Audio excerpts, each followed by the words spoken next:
Sorry about that, folks. As you know, sometimes technical issues get in the way of, a train of thought, which is always irritating. But Matthew is now with us on the program, the modern day Maharaja joining us, the new champion of ONW predictions. You Sinning and winning, showing up fashionably late, crashing the party, crashing the podcast, Yeah, just fucking everything up, fucking up all the predictions. And I think the only reason it was is because I threw that wild card at the end to be different. It yeah, sure was. yeah. It sure fucking was.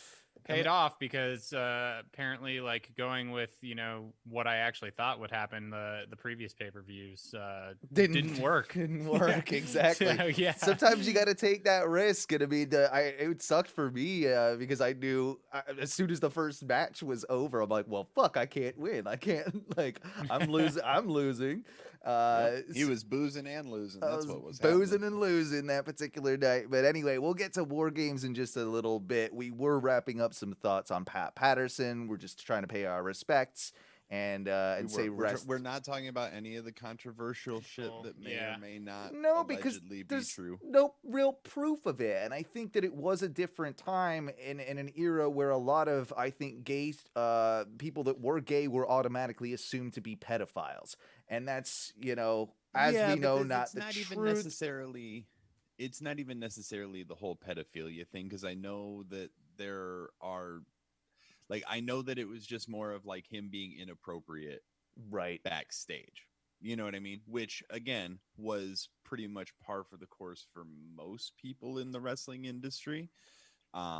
So it is what it is. Like, I think that WWE's tribute was very good.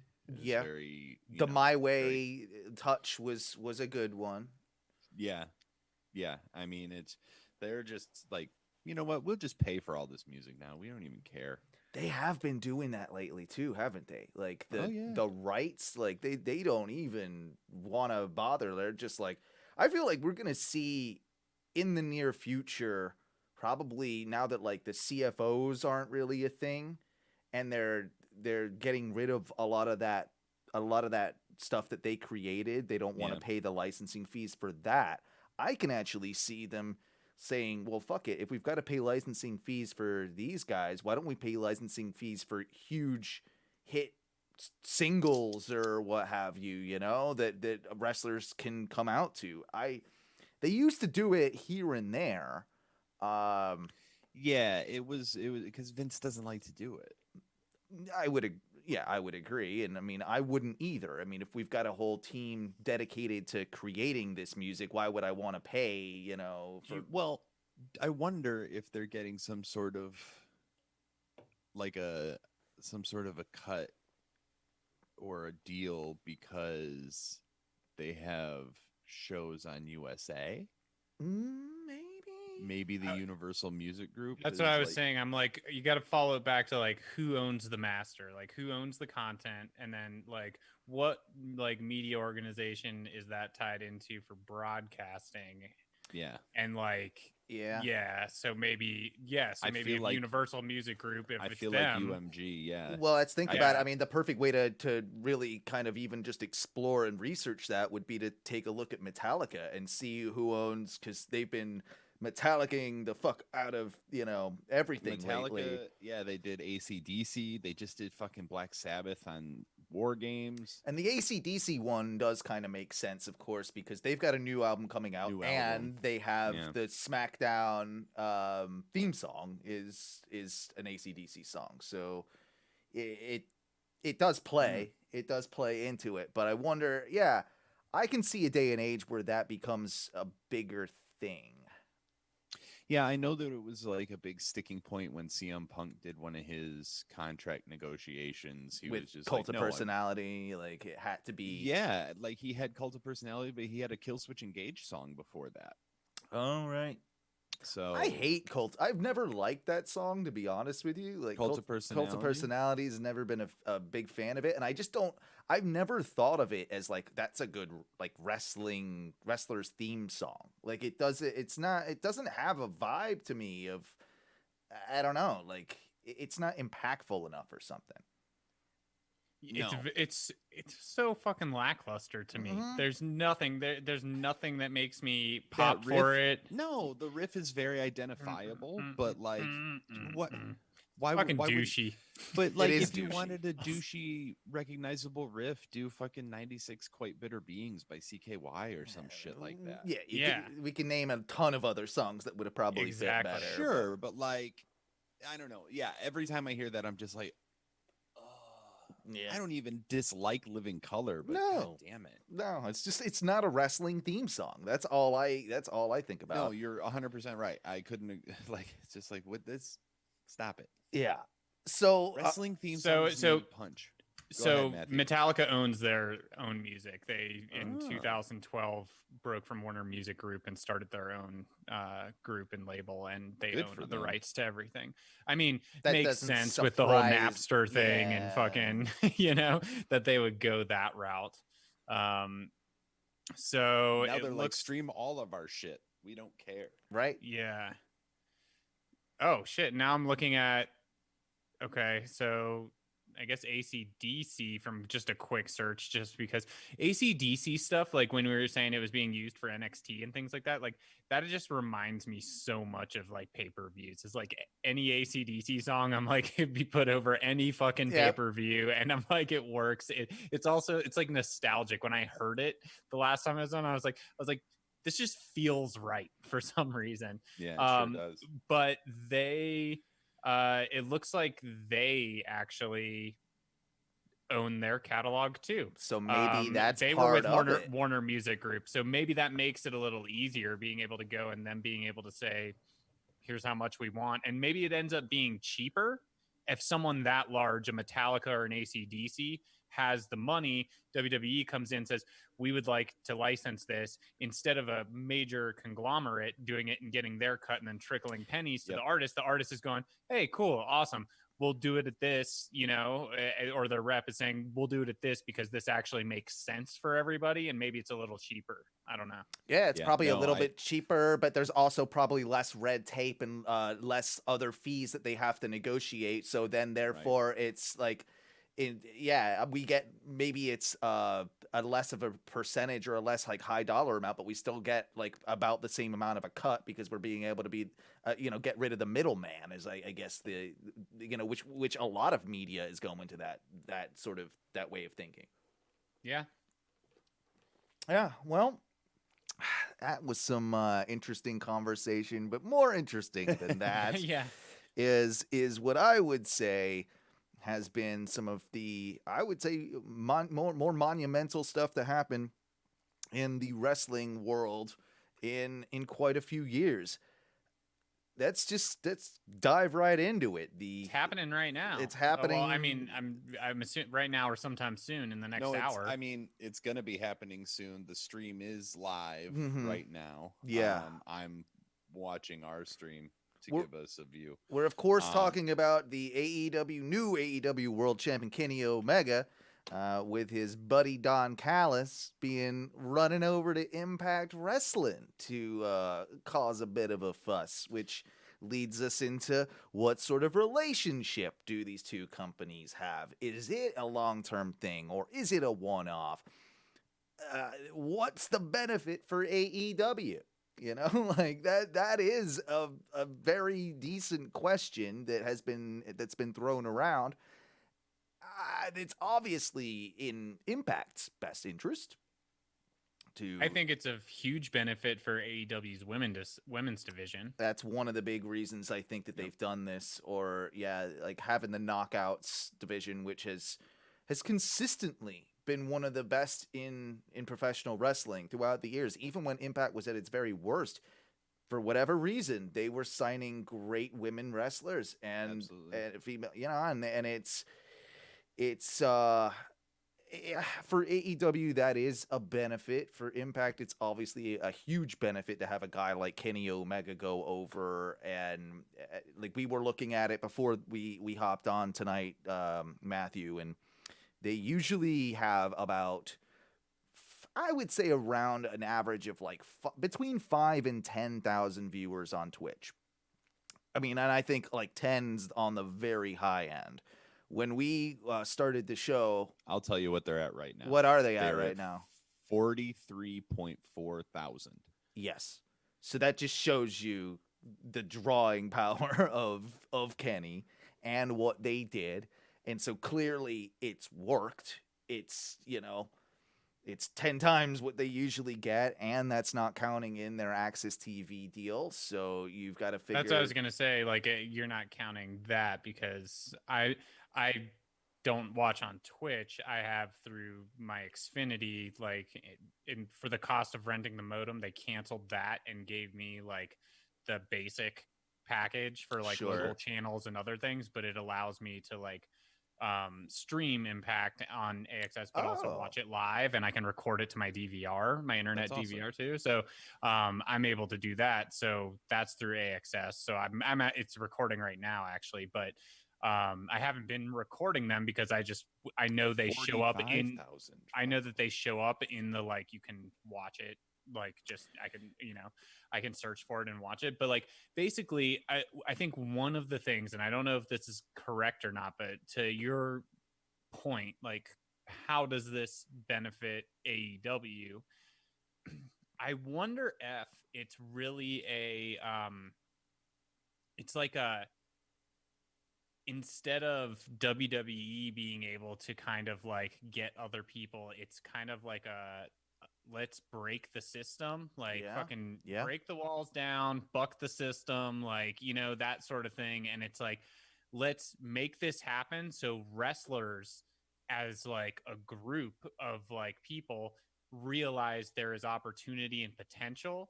And if we do something like this can stop someone like WWE from going after and picking from other independent people who are top, because those independent people are going to have independent promotions are going to have top stars. Yep. So, and instead of like AEW and WWE fighting over them, AEW says, hey, let's just open the playing field and let's all start working together and see what kind of momentum we can get just as pro wrestling as like a sport. Yeah, I mean, and we've talked about this for ages. Any competition's good competition, it is a smart move, realistically, by Tony Khan. It's a chess move, and we don't know if it's realistically the right one yet. Like, it could go either way. Yeah, it really could. I mean, I think hardcore or semi-hardcore wrestling fans who are into AEW are into it, without seeing what this looks like yet, without we don't know what the crossover looks like, we don't know the full reach of it, but it's exciting nonetheless because it's something that hasn't been done in a long time, in a long ass time.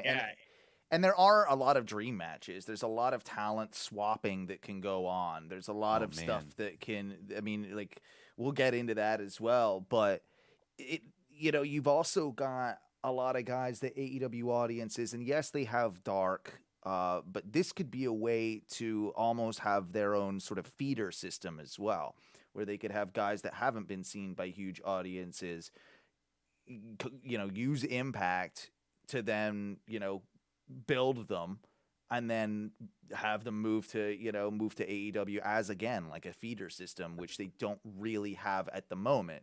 And it's a way without it, developing its own brand like an NXT. It's a way to do it and have them still on TV, and it benefits everyone, because then there's going to be people on AEW Dark that would be perfect on Impact Wrestling. And it really does. It feels like it can go in a lot of positive ways. I think so too. It could go in a lot of positive ways. It also makes me start wondering what could be happening with, say, like New Japan. Right. And like, right. Is that opening up things for like the US part of New Japan, not just allowing wrestlers to go over to Japan to wrestle, which is obviously tough in the current state of the hellfire that is Earth. But but how does that open things up? And are you now creating sort of this microcosm which used to be monopolized and to an extent still is monopolized by one promotion that is doing things and has, you know, their three main brands and is running things and what people strive to do and be on. But really just changing the mentality and the way business is done. And I think just from a business perspective, at a certain point, any business kind of needs that. You need to, I mean, look at Vince McMahon. He knows it. He's even tried it with the XFL. You know, he knows to try and shake things up, to add things. Raw you know, Underground or whatever. Like maybe it was a Oh, failure, yeah. but Jesus they at Christ. least tried it. You know, they at least Yeah. tried it. But I read an article. Take it for what you will. It was fucking Vince Russo talking. Yeah, I read Oh, the same God, thing. yeah. Yeah, but he said, you know, that USA came to WWE a couple of months ago and was really upset about the ratings and the storylines and things like that and the content that was being put out, and said, like, you guys need to come up with something and present it to us. Like, we're paying a lot of money for this and we don't think we're getting the value in it. And so he said, like, from a very good sources, I won't directly quote him because I don't know, but from the article I skimmed over, it said, like, he's like, this is not like a third, fourth, or fifth, like, you know, person to get to me. It came down. Right. He's like, this is like coming from me, from a very reputable source. USA came to them, told them that, and the two things that they came back to and said, here are the two ideas that we have creatively, storyline wise, Yep. was Raw Underground and Retribution. I mean, as much as it is a Russo story, I believe every bit of it. Like, I think that that's probably pretty damn accurate. And yeah, unfortunately, I do tend to believe that as well. It's like, God, yeah, damn it.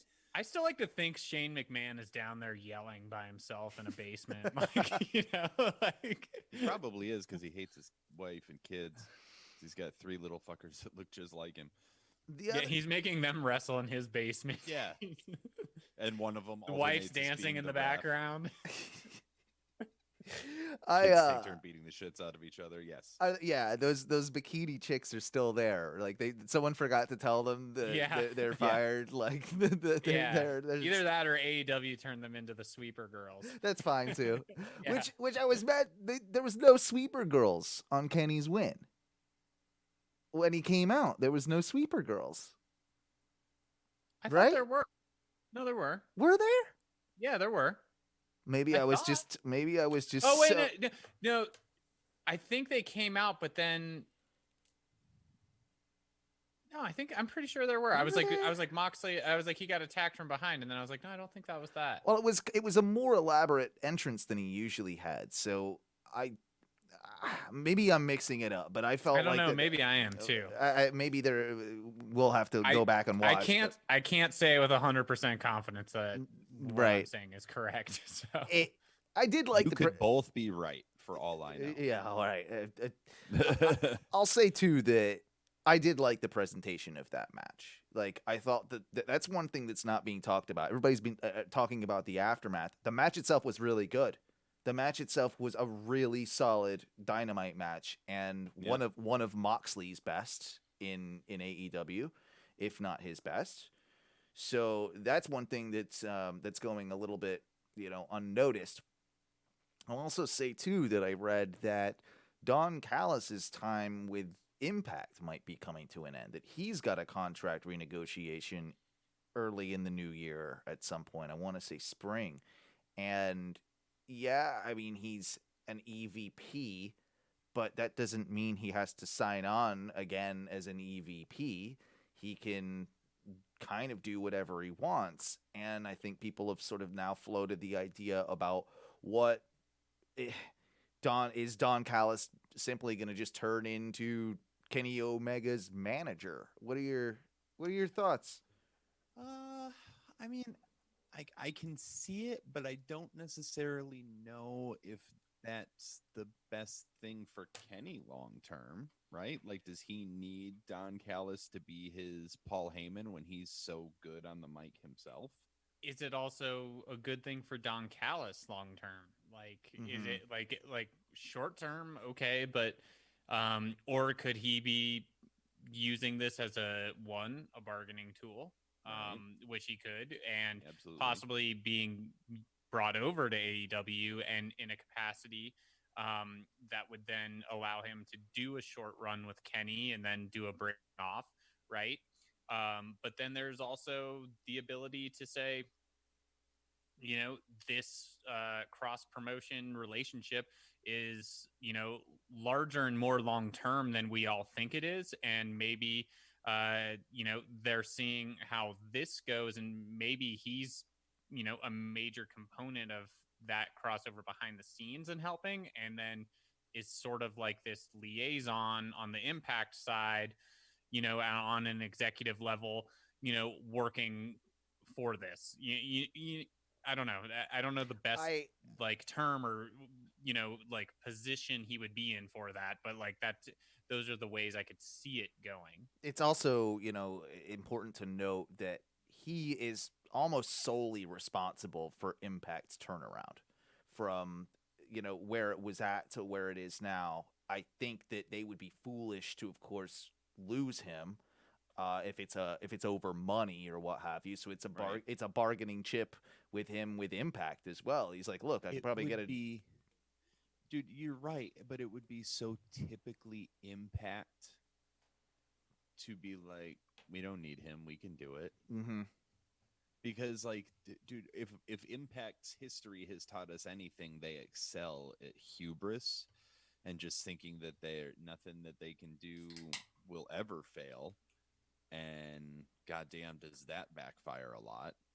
They're kind of So, delusional, really, aren't they? A lot of dude, times. it's wild, and the fact that they just like they're dead, and then they keep resurrecting so many times, and here they are having a resurgence, and arguably having some of the best matches that they've had Yeah. throughout their history, and fucking, it's just, dude, it's just wild. It is just absolutely wild.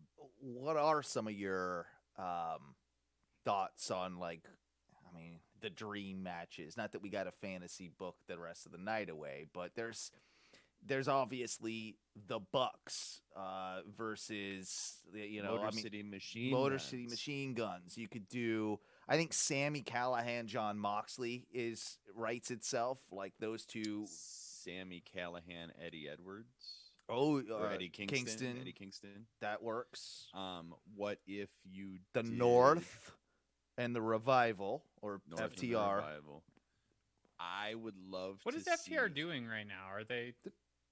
Just They're off air, but I mean, wallowing in defeat, I suppose. I don't know. yeah, but I mean, wasn't it the whole speculate? And sorry to get off this topic really quickly, but No, just because it was it's fine. brought up, like there was like the talk of they had a short contract. Oh, You know, with like there were rumors on the dirt sheets about that. Like they had the short contract to get to that match, and now they're not sure what they're gonna do. I don't know what's true. I didn't dig in and like, you know, I Right. didn't look into it, but I mean, I they were feel such a like big thing. Like, why go away? I know that like from Instagram and stuff like that, that like they've just been kind of hanging out at home, like doing family stuff. So maybe maybe we're reading too much into it, and like maybe, uh, maybe. it- In any case, I would love to see Deonna Purrazzo and Brit. Britt Baker. Like, look, here's the thing that you can do for me. Deonna, Taya Valkyrie, Sue Young, like, dude, just put all Jordan Grace. Give me Jordan Grace versus fucking anybody on Yeah. the AEW women's roster. I think and she I'll would be work happy, well with especially Statlander. Or like, dude, I'd love to see her versus Nyla Rose. Oh, good point. Like, just a fucking like two boss ass fucking thick girls going at it. Like, dude, Jordan Grace is a fucking beast. Mm-hmm. Like, and I think that this is, I would almost, it almost has to be that Kenny is like, okay, I will come on Impact. I will boost your profile if you let me use your women in the same way that we've been using. Let me use your Let me women. use your women. Exactly. But like, let me use the women on your roster Absolutely. in the same way that we have been using Thunder Rosa, and you see how we have been making the NWA women look good. We will not. We're not gonna shit on them. We're not gonna. Yeah. We're. I think that, and then like the fucking the Good Brothers get a chance to swing on over and do something. Yeah. Right? Like maybe it's a match with the Bucks. I don't know. There's just so much that you can do. If it's only a one-off thing, it's gonna be so disappointing. I feel like it's. I think you, Matthew, might have been right. They were testing the waters. One of you said it. That they're testing the Matthew waters, and they're seeing how this goes. They're seeing if it's going to be beneficial for both companies, and it might technically be on paper right now a one-off thing, but once it proves, that it's probably a good idea for both, I think we'll see, and it might not be an all the time thing. It might pop up like at just like different times of the year. We might get it randomly with a certain feud, and it's just this one feud that happens in both companies. I'm okay with that. As if there's like a long-standing relation, I don't need them to be completely intertwined. I still think they need to be their own entities. I don't think they ever would be completely intertwined, just because they want to establish it like they're two separate brands. But I think that, like you can pepper in Kenny Omega over here for a minute. Like you can pepper in Motor City Machine Guns coming over to AEW. You can, like throw people back and forth on the rosters every now and again. Not all the time, but like, and they don't always have to be big names, but even some of the like mid-card names in AEW elevate Impact to a higher level. And also, go ahead. Sorry. I was gonna say, also think about if you did it bit by bit, right? If this is a litmus test, and the litmus test works, right? So you do it bit by bit, and you do what Duncan's just alluding to, is you throw people over here and there, right? But you also then have that ability to tell and build these storylines and feuds over a long period of time. Then what if you create a pay-per-view that is co-branded once a year that is trying to rival something of, and I won't say like a WrestleMania, but maybe like a Survivor Series type thing, brand versus brand. That's what Blood and Guts could be. Yeah. Ooh, that's a good point. You could do something like that. I don't know. It could be really cool. I also think that there's so many people right now that were for the old school TNA or Impact fan. I think there's a lot of people on the AEW roster that those people would love to see again. Like you've got your Christopher Daniels, you've got your Kazarians. They even did, and I've seen the few times I've seen Impact this year. I know that they like to, on their Twitch channel or what have you, kind of like commercial breakish type deal. They'll run like highlights from old TNA pay-per-views or whatever it is, so something big in their catalog. They were usually just showing. They were just showing Frankie Kazarian in a match, Well, right, and then they just showed LAX versus the Lucha Brothers. There a little you go. Bit ago. It's like that's they purposely chose those ones for tonight as well. Like it's and they've shown the Bucks earlier, and they've shown they've shown a lot of people that. Yeah, they're trying. They know what they're doing. They're not. The wrestling business is sort of predictable. It is. In that sense, right? Like, it is when it is. Especially when you're the champion, you're fucking winning championships. Like you. Just saying. I know, with all due respect. I'm not saying, but you heard me. Well, before we move on to us talk about how you won that championship, let's talk a little bit about what else happened, of course, on the latest episode of AEW Dynamite.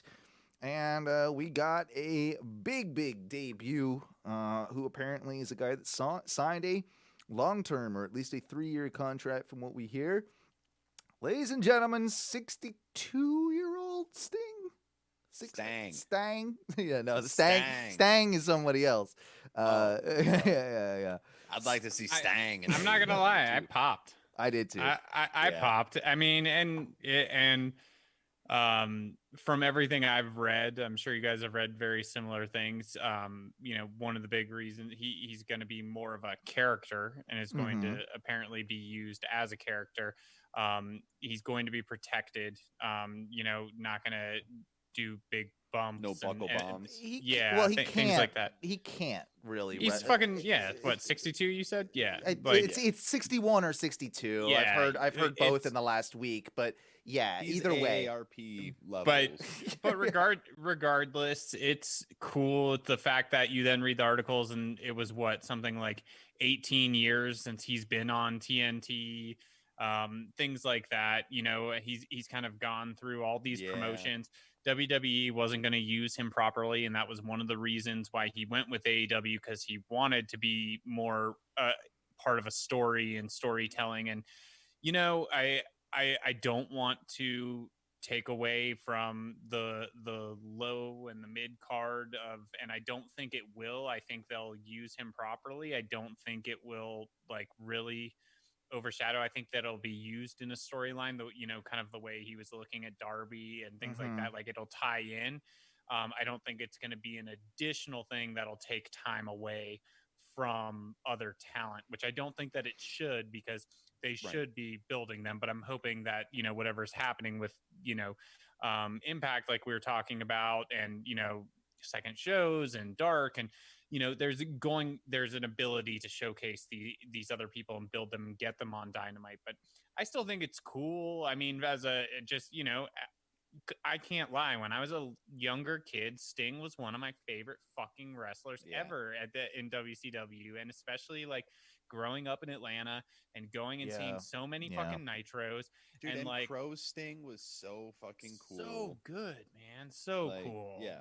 So I popped and I thought it was fucking cool. I loved it too, and I it's interesting you bring up that the TNA thing again, because there's the deal as well. Like, a lot of fans in TNA would love to see Sting pop up on their TV as well. And they now don't need to be greedy. They got Stang. Yeah, that's true. That's true. If you don't know what we're talking about, you don't know what we're talking about. You need to go figure it out. If you don't know, you don't know. Yeah. But no, I could see maybe even that.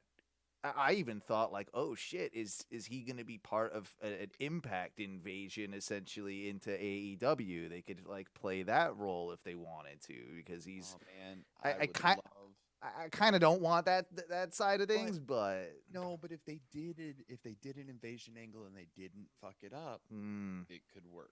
Because it is one of the biggest things in wrestling history that should have been great that wasn't. And now you have a chance to sort of, and which AEW loves to do, kind of take some of these old concepts, put their own little twist and fix them, or put their own little twist on them, that it does actually kind of work. So I wouldn't hate that at all. I also think that, do you think that they would do a cinematic match with Sting?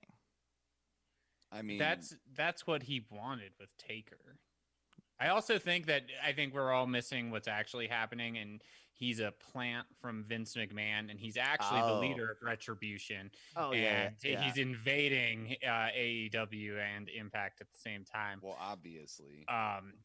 I can't wait for Retribution to show up on AEW. That's what I need. I need Mace. All right, and Slapjack dream matches. Yeah, okay. I need a Mace dream matches in AEW. We all want Mace and Slapjack versus the Bucks. I mean, that's been talked about for so long. I feel like years before we even knew. Yeah, I mean, I've been dreaming about it. I did before. I mean, Lucha Bros too. Yes. Yeah, please. Sorry, I went off the rails there, but in all reality, you can jump back in, Duncan. No, what I was gonna say is the thing that I read and sort of where social media is going is that Jericho is sort of pitching a thing with Sting with Sting. I saw there were some tweets too, right? And I think Jericho would treat him someone who could safely you know, do a cinematic or something like that with him, and like would I think they all respect him enough, but I just see it Yeah. like, you know, like, you You know, want another veteran to take care of you. yeah, exactly. And I think that if Tag. he didn't get that cinematic match in WWE, which is what he wanted, and he comes over and he has a storyline. They've been doing some cinematic stuff. I think with the pandemic and everything, now is the time to still be able to get one of those in without making it feel like, you know, it's out of place or, you know, that sort of thing. Like, could be done, needs to be done properly, but I don't know. A cinematic with Jericho, we've seen A some rafters match. yeah, I'm trying to think of like really what the Like best, how they would do like, it. like who it would be best with. I mean, You or could do a maybe tag non-veteran. team. You could do a tag team thing so it takes, you know, you could do Jericho and one of the inner circle versus Sting and Darby, or Sting and Cody. Like you could do that if you wanted, probably. Or does it end up being like a Cody and Darby versus Sting and someone? Could be. Yeah. It's really kind of hard to tell. But I since mean, like has he only came shown out up in, to help them, but I mean, as we all know, you know, like his intentions but could not have did been he? pure. Yeah. Right. Like that's the thing is Sting has done that plenty of times where he's come out and we've thought that he's saving somebody else, but it's really not about that. So it's tough to tell. This is why we need to be on Thursdays. Yeah. This is Yeah, seriously. But knowing that Sting will be showing up on Dynamite tomorrow, Mm-hmm. and we'll be like speaking, so we'll at least have some sort of information then, and I'm really looking forward to that because dude, Sting's awesome. Do you think are they gonna authority figure him though?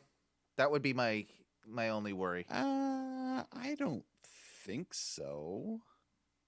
I don't think you authority figure him on a 3-year contract. That's a good point. Because authority figures don't last like that typically. Yeah. At least they shouldn't. You know? Yeah, because like it wears off in about a year and a half, and then what do you do with them for the rest of their time? Like, Yeah. it's stale, and like you don't want him to turn into, like, as much as I love Foley, right? Like obviously you don't want him to turn into Commissioner Foley and get like cheesy and Yeah. No, yeah. But yeah.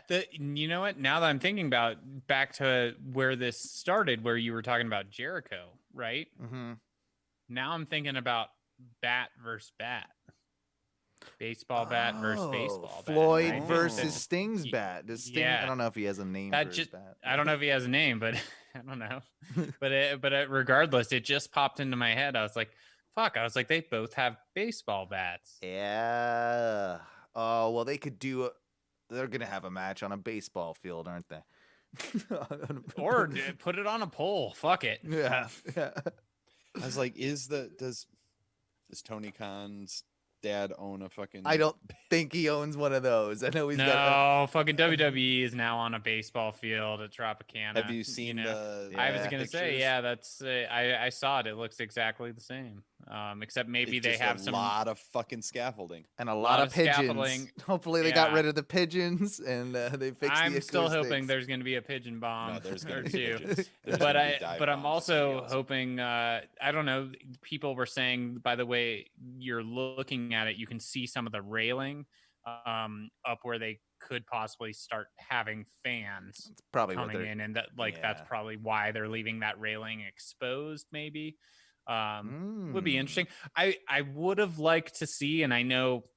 I don't know, whatever. They have so much fucking money, so who cares? Like, I know it comes at a cost, but they have so much fucking money, who cares?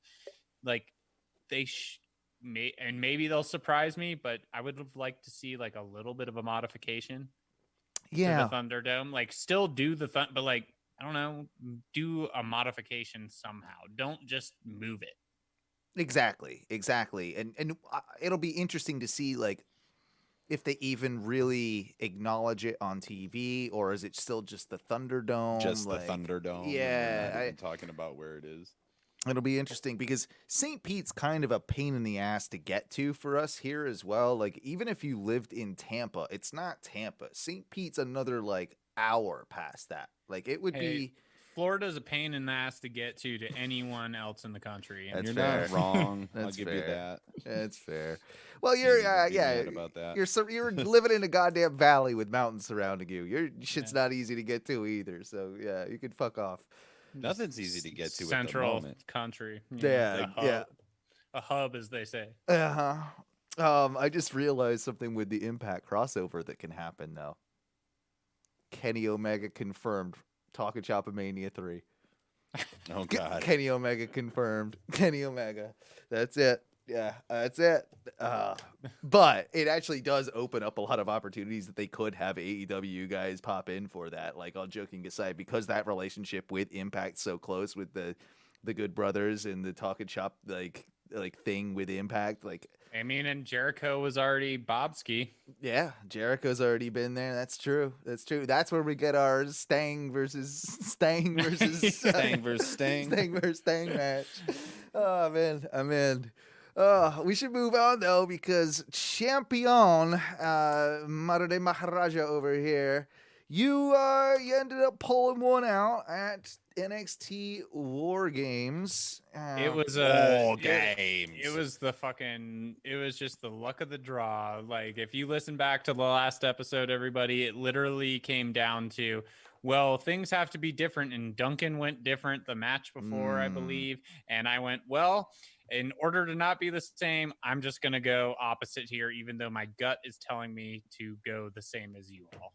Turns out that not listening to your gut in this instance was the right thing to is do. the right thing to do.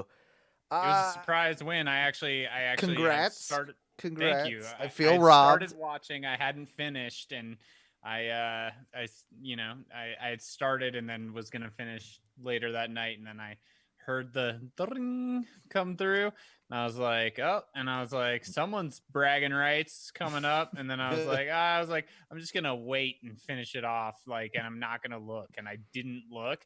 I didn't get to finish it until Monday. Oh wow! But then when I finished on Monday, I was like, holy shit! You're like, it was my bragging rights. Yeah, Damn. it's like, oh, I should have just fucking gotten on that. It was a good. I could have been talking shit this. Yeah, I whole could have been time. talking shit this last 24 hours. It was a good show. It was a good show. I have some positives and I have some negatives.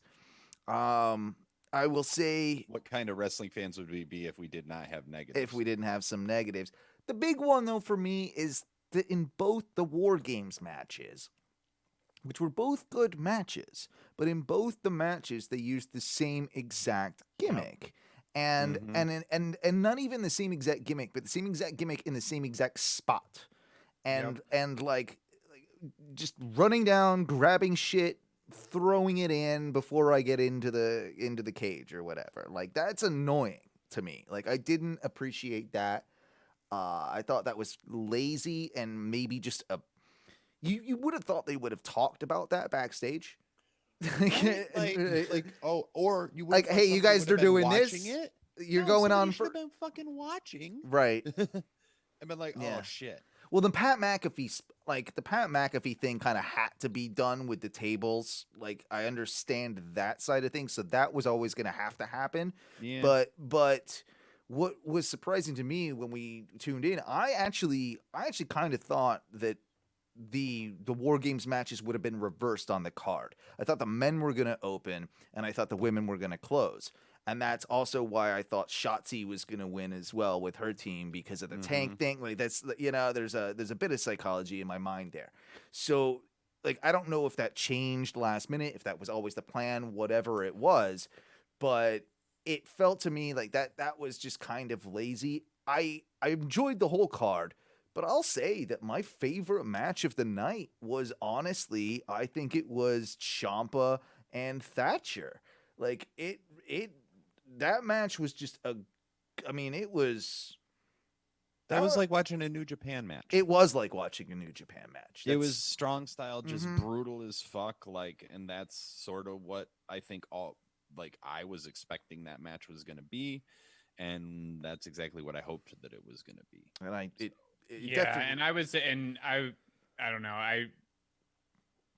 I've been wanting something like that full on strong style, and like I know Ciampa has it, and we've seen and that, but like putting them together to be able to have that match, and like allowing them to have that match, I think is a big moment for both of them and for NXT. And it's like I said, I mean, they've both proven in the past that they can have sort of that strong, but I think this allowed them to really open up and be like the full extent of that style in their form of it together, like because you need somebody who can give and take in that style. Yep. You know, the same way as you, if you're wrestling that way, it can't just be Shinsuke strong style versus someone else who can't give and take some sort of strong. You need so like when you have someone you know that you're competing with and that you're wrestling with that can give and take, I think that really elevates the match and elevates, you know, that, and I think that's what we saw, and I think it was great for both of them. No, I completely agree. I think that it might not have been match of the night of all the match. It was up there with me. It was kind of tied. I preferred the women's match than I did the men's. The women's actual the women's War Games crushed match. it. It was absolutely insane. It was fucking like watching it. I was like that. I was like, if the men can fucking top that, then good luck. Yeah, good luck. But and they came close. They came close. But the one thing the men's didn't have was the psychology with Io Shirai and that fucking trash can, bro. Like that trash can spot got me hard. Like, first off, it's a multitude of things.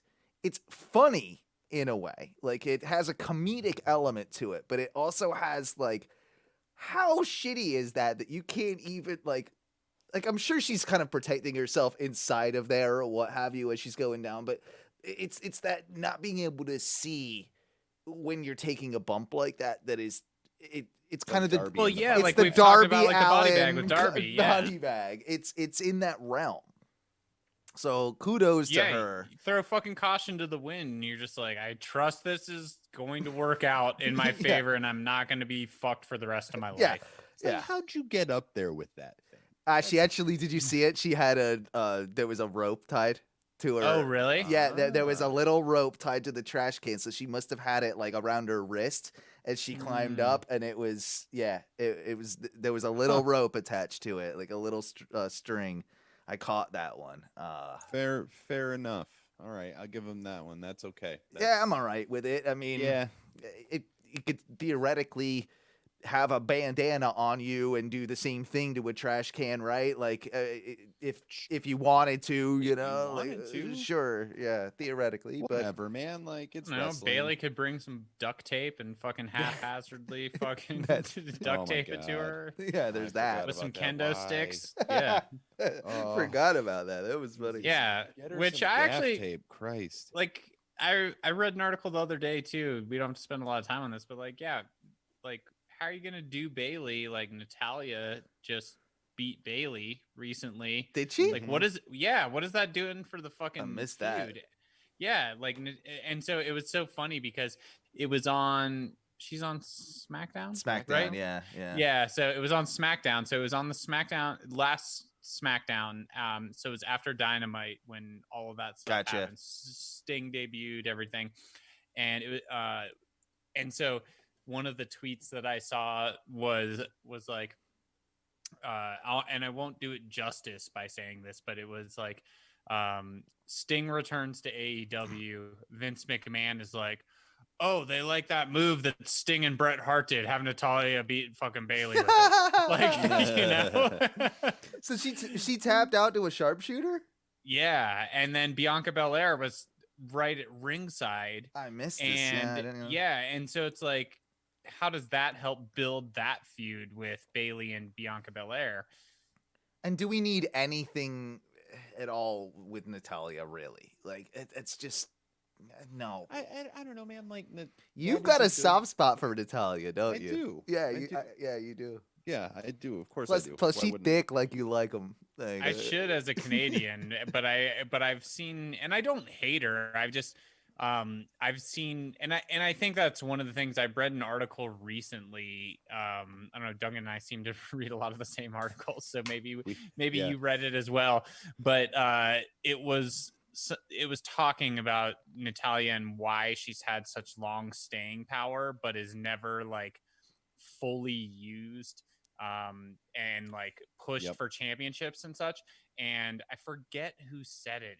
It wasn't JR. It was someone was on a podcast talking about it and said, well, it's because she shows up, she fucking does her job, Mm-hmm. and she like listens to like, and she doesn't like push back on story or anything like that. Like She's just she a shows up, professional. She does her thing. Yeah, and she professional shows up, says, okay, I'm in this, I'm supposed to do this, I do this, I do it well, like that's it, and I get out, you know. And like she doesn't push back and say, no, I'm not okay with this, or no, the storyline should go this way, or here's my idea. But I don't know how true or fully true this is. I don't want to be spreading fake news, but that was the gist of the article that I read in regards. I read to that Natalia. too. I believe I it. did read that as well, and I think with as long as she's been on the roster, it's not hard to see that. I mean, she's been saddled with some really shitty gimmicks in her time, Mhm. and she just The whole fart thing, remember? dude, yeah, and like just I not still hate the shutting up. cat ears. Yeah, not shutting up about her fucking cats Yeah. and everything, and like she does her job. She puts on a smile. She entertains people, and I think that like, dude, not rocking the boat, it goes a real long Sometimes way it in does. WWE. Yeah, I mean, yeah. keep that money coming in. Don't rock the boat. Don't knock a good thing if you're like good at what you do. Which Me and Duncan were never good at that in our professions. We No.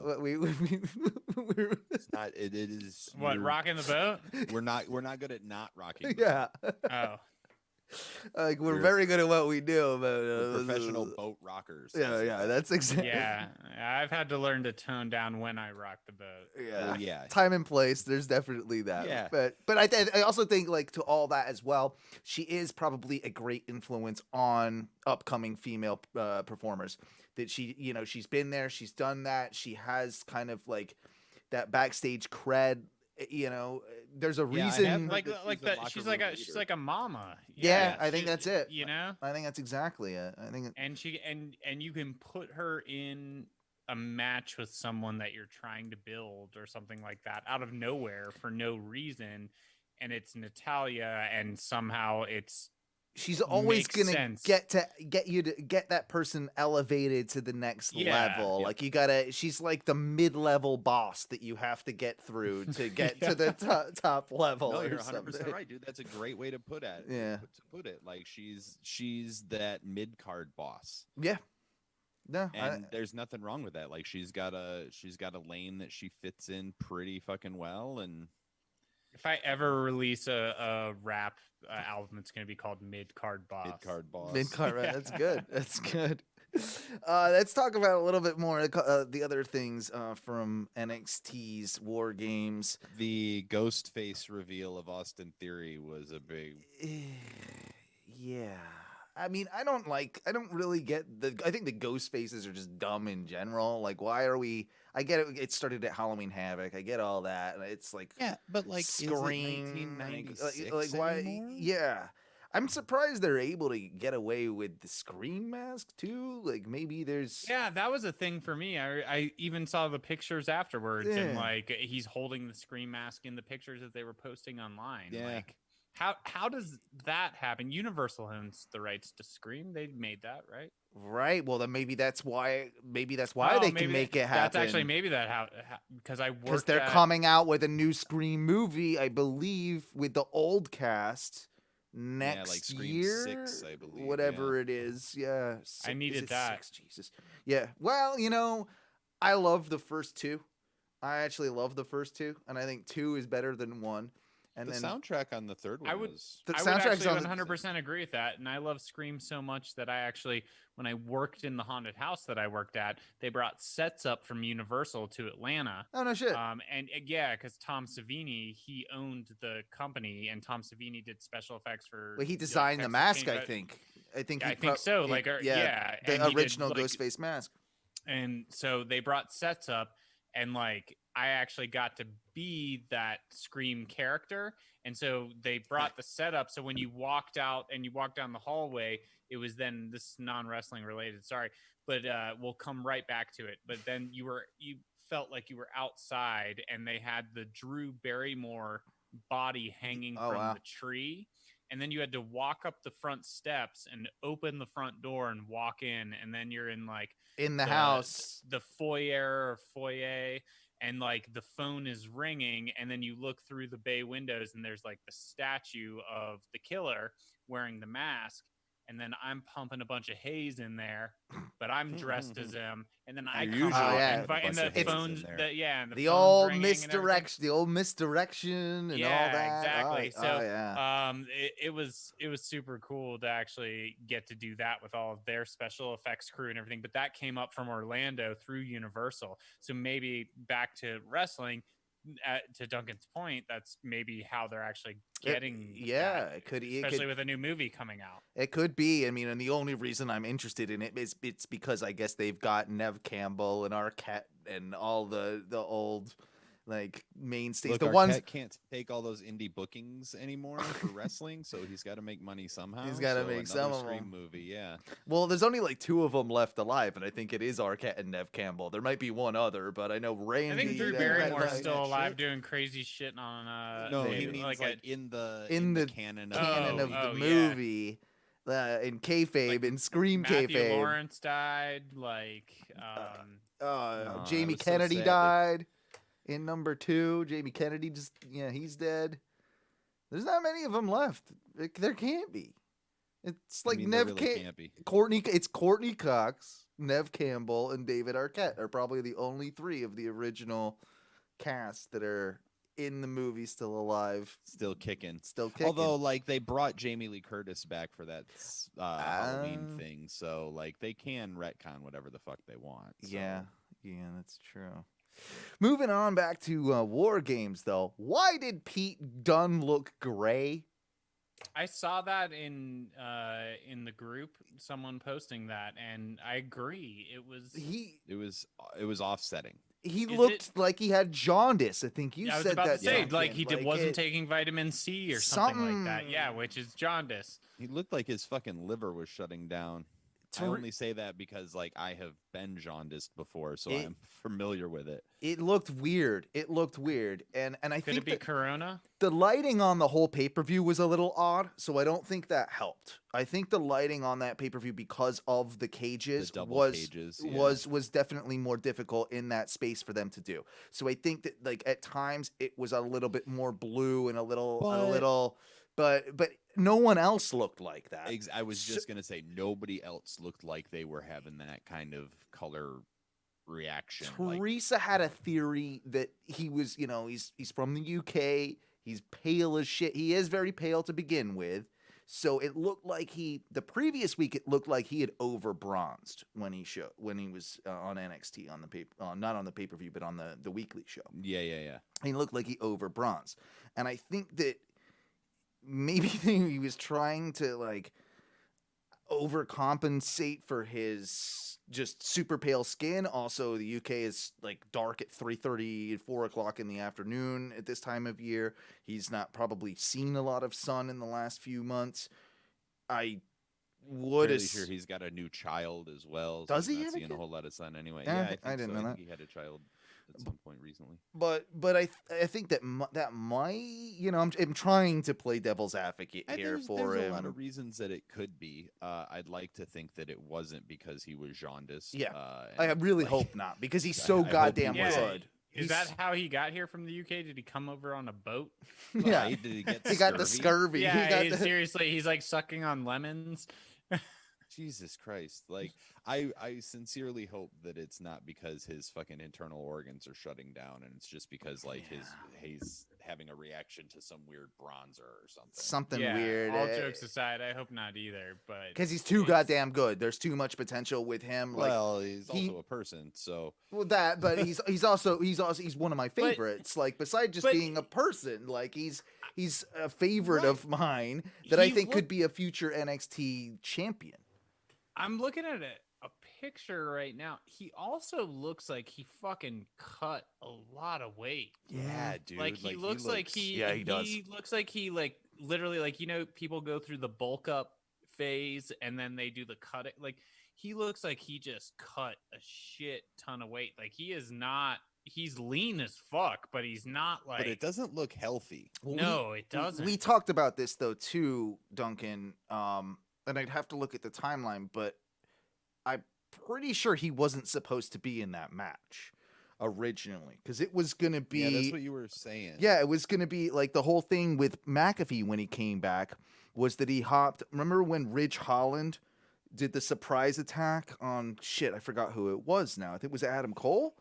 And then Pat McAfee came out, and it was Ridge Holland that was got injured that night or night after something that I think was originally supposed to be in that. So I don't know that Pete was ever really supposed to be in it, and maybe got that call a little last minute where he was the one that didn't fit.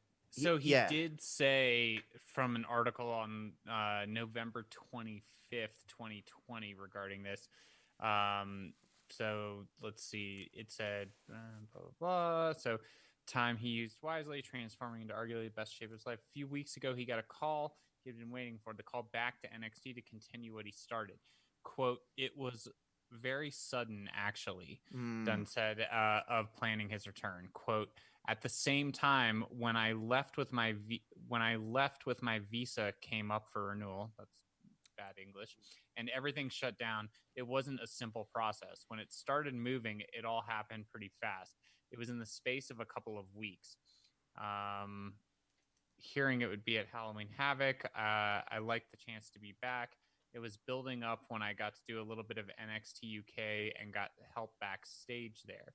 It helped scratch it a bit, but it felt great to be back and focus something as big as War Games coming up. So it sounds like, again, like he wasn't sure that this was happening. I guess travel-wise, visa-wise, things like that. Yeah, I mean, and that'll do it too. He probably just wasn't in ring shape, and like, I mean that could explain a lot. So maybe hopefully he's fine. We're maybe worrying about him too much. But Pete, if you're not fine, get better, buddy.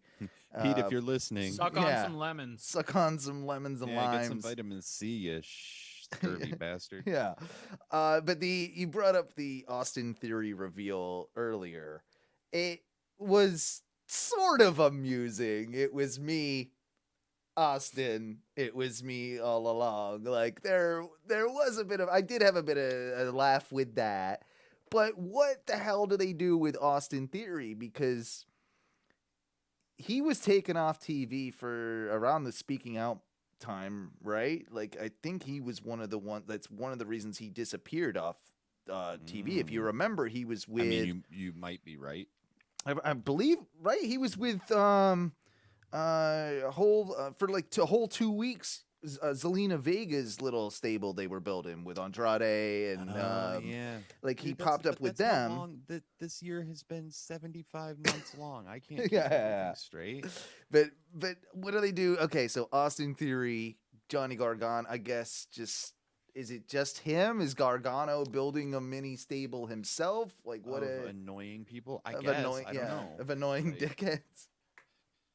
Johnny's so good at it, though. I can't. He's great at it. Like, I'm not even mad at that. Like heel Johnny Gargano, you want to see him get his ass beat. Yeah. But like,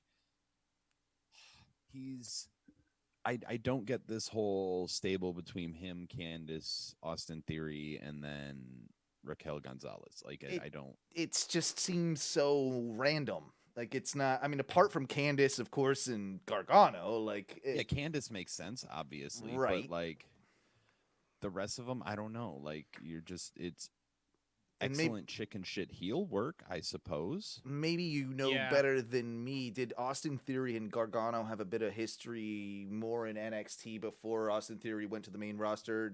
Like I really don't know. So. I really don't think so. Yeah. I feel like there's no connection that I remember. Yeah, I don't know. Not that I know of, but I will say there was that picture they all posted, the four of them, after that. And not to get off topic here, but they were saying maybe Candice LeRae Hurt did her arm. break her arm. Yeah. Yeah, that's in my notes to talk about. I hope that's not the case, because I hope not either. that I would hope really not as that would well, really 'cause, slow her man. down. She's on a roll, and it And she got such a slow start Yeah. on NXT as well, and she's so good. it'll That, it like, might set her back a tremendous amount if I it's don't know the case. that like it'll set her back, but I think that it's more of like also in the vein of Chelsea Green. Like, it just kind of sucks that they're getting hurt when they finally get these big opportunities, and it's yeah. not their fault. You're in this really big, high impact match with the potential for injury to happen, and you take a spot where chair is across your arm. Like, It looked brutal. it looks fucking bad. It looked like it. I mean, I said at the time, I'm like, wow, I'm surprised you didn't break her arm or something like that to Teresa. Like, And then Well, Owen it turns fixed out it. maybe. Yeah. Yeah.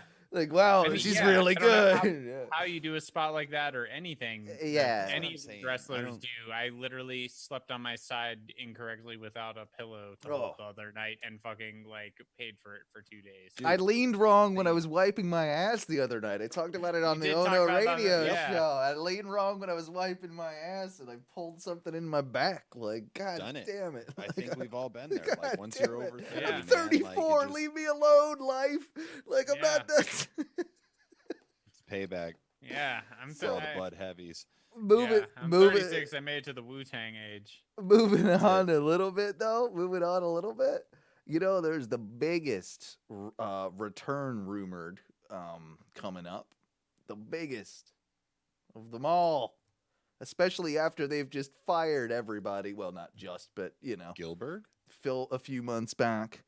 No, guys, I know you're going to be excited about this, Duncan. Sounds like Eva Marie is going to be back in the WWEs. Gold She's jacket, green jacket. Who gives a shit? Who gives a shit?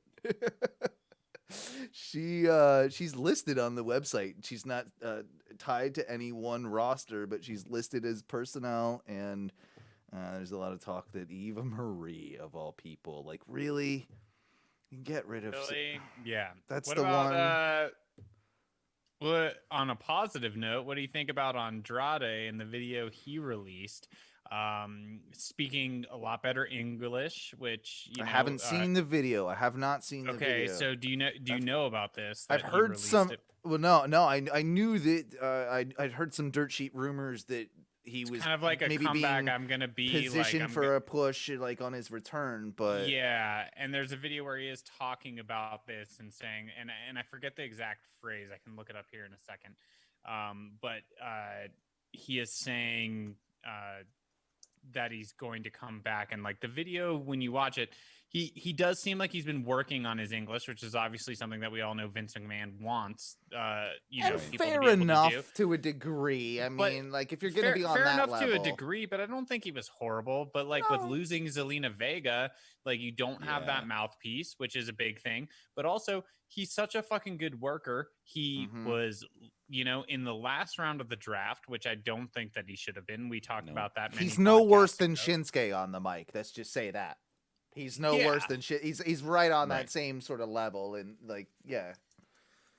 Yeah, so there is this that I don't know. He at least was released, and he's kind of.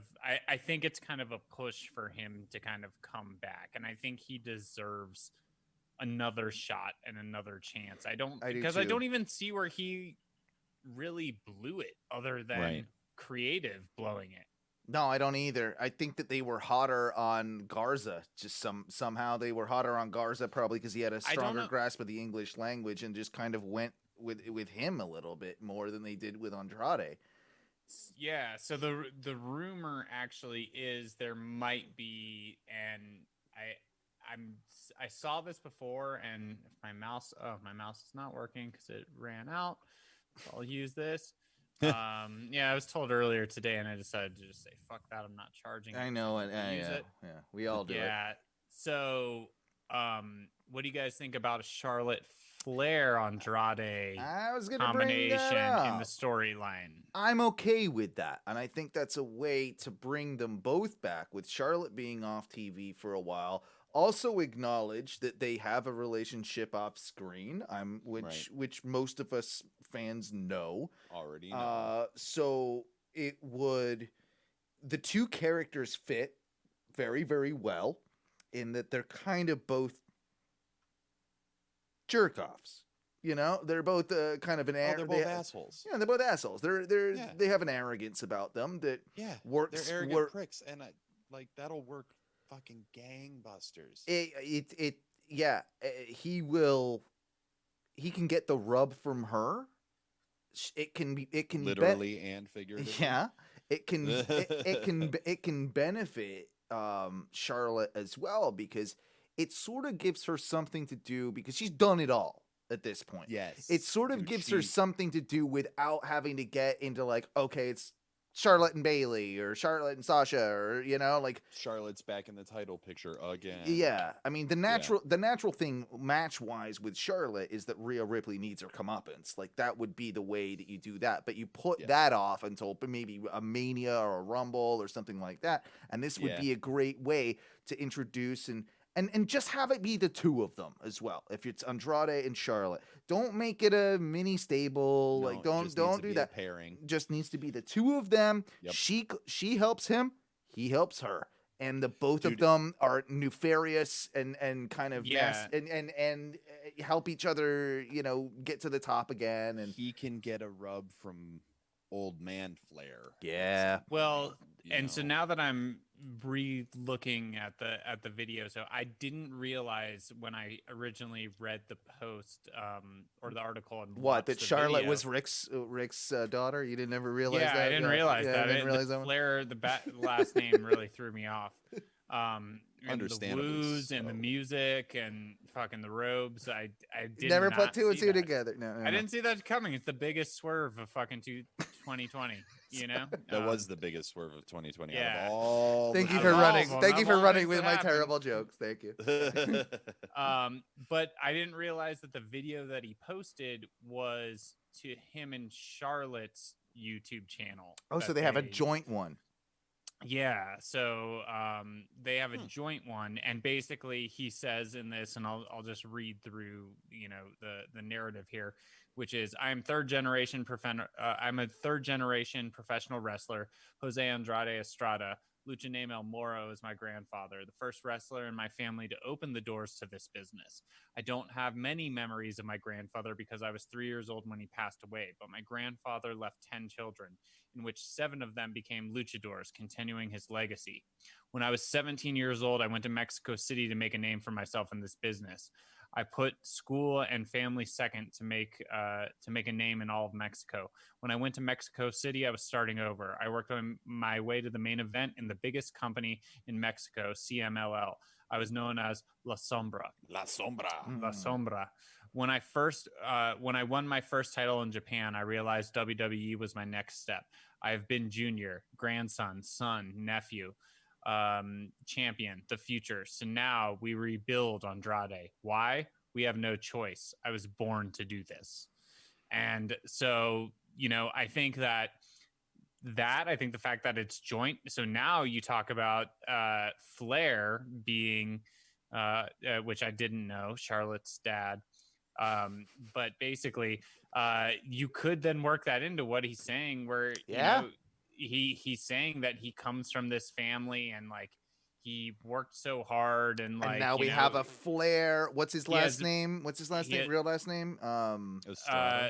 Estrada. Now you have a Flair Estrada, like, sort of legacy of two dynasties kind of coming. He says he didn't know his grandfather, right? Oh wow. Passed away when he was 3 years old.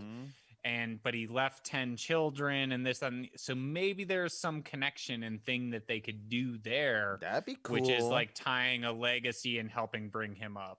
I think Flair's probably, I think it'd be very deserving. He's very deserving of it, not just because of his relationship. He's very deserving of it. Oh no, he is really good. Like very good.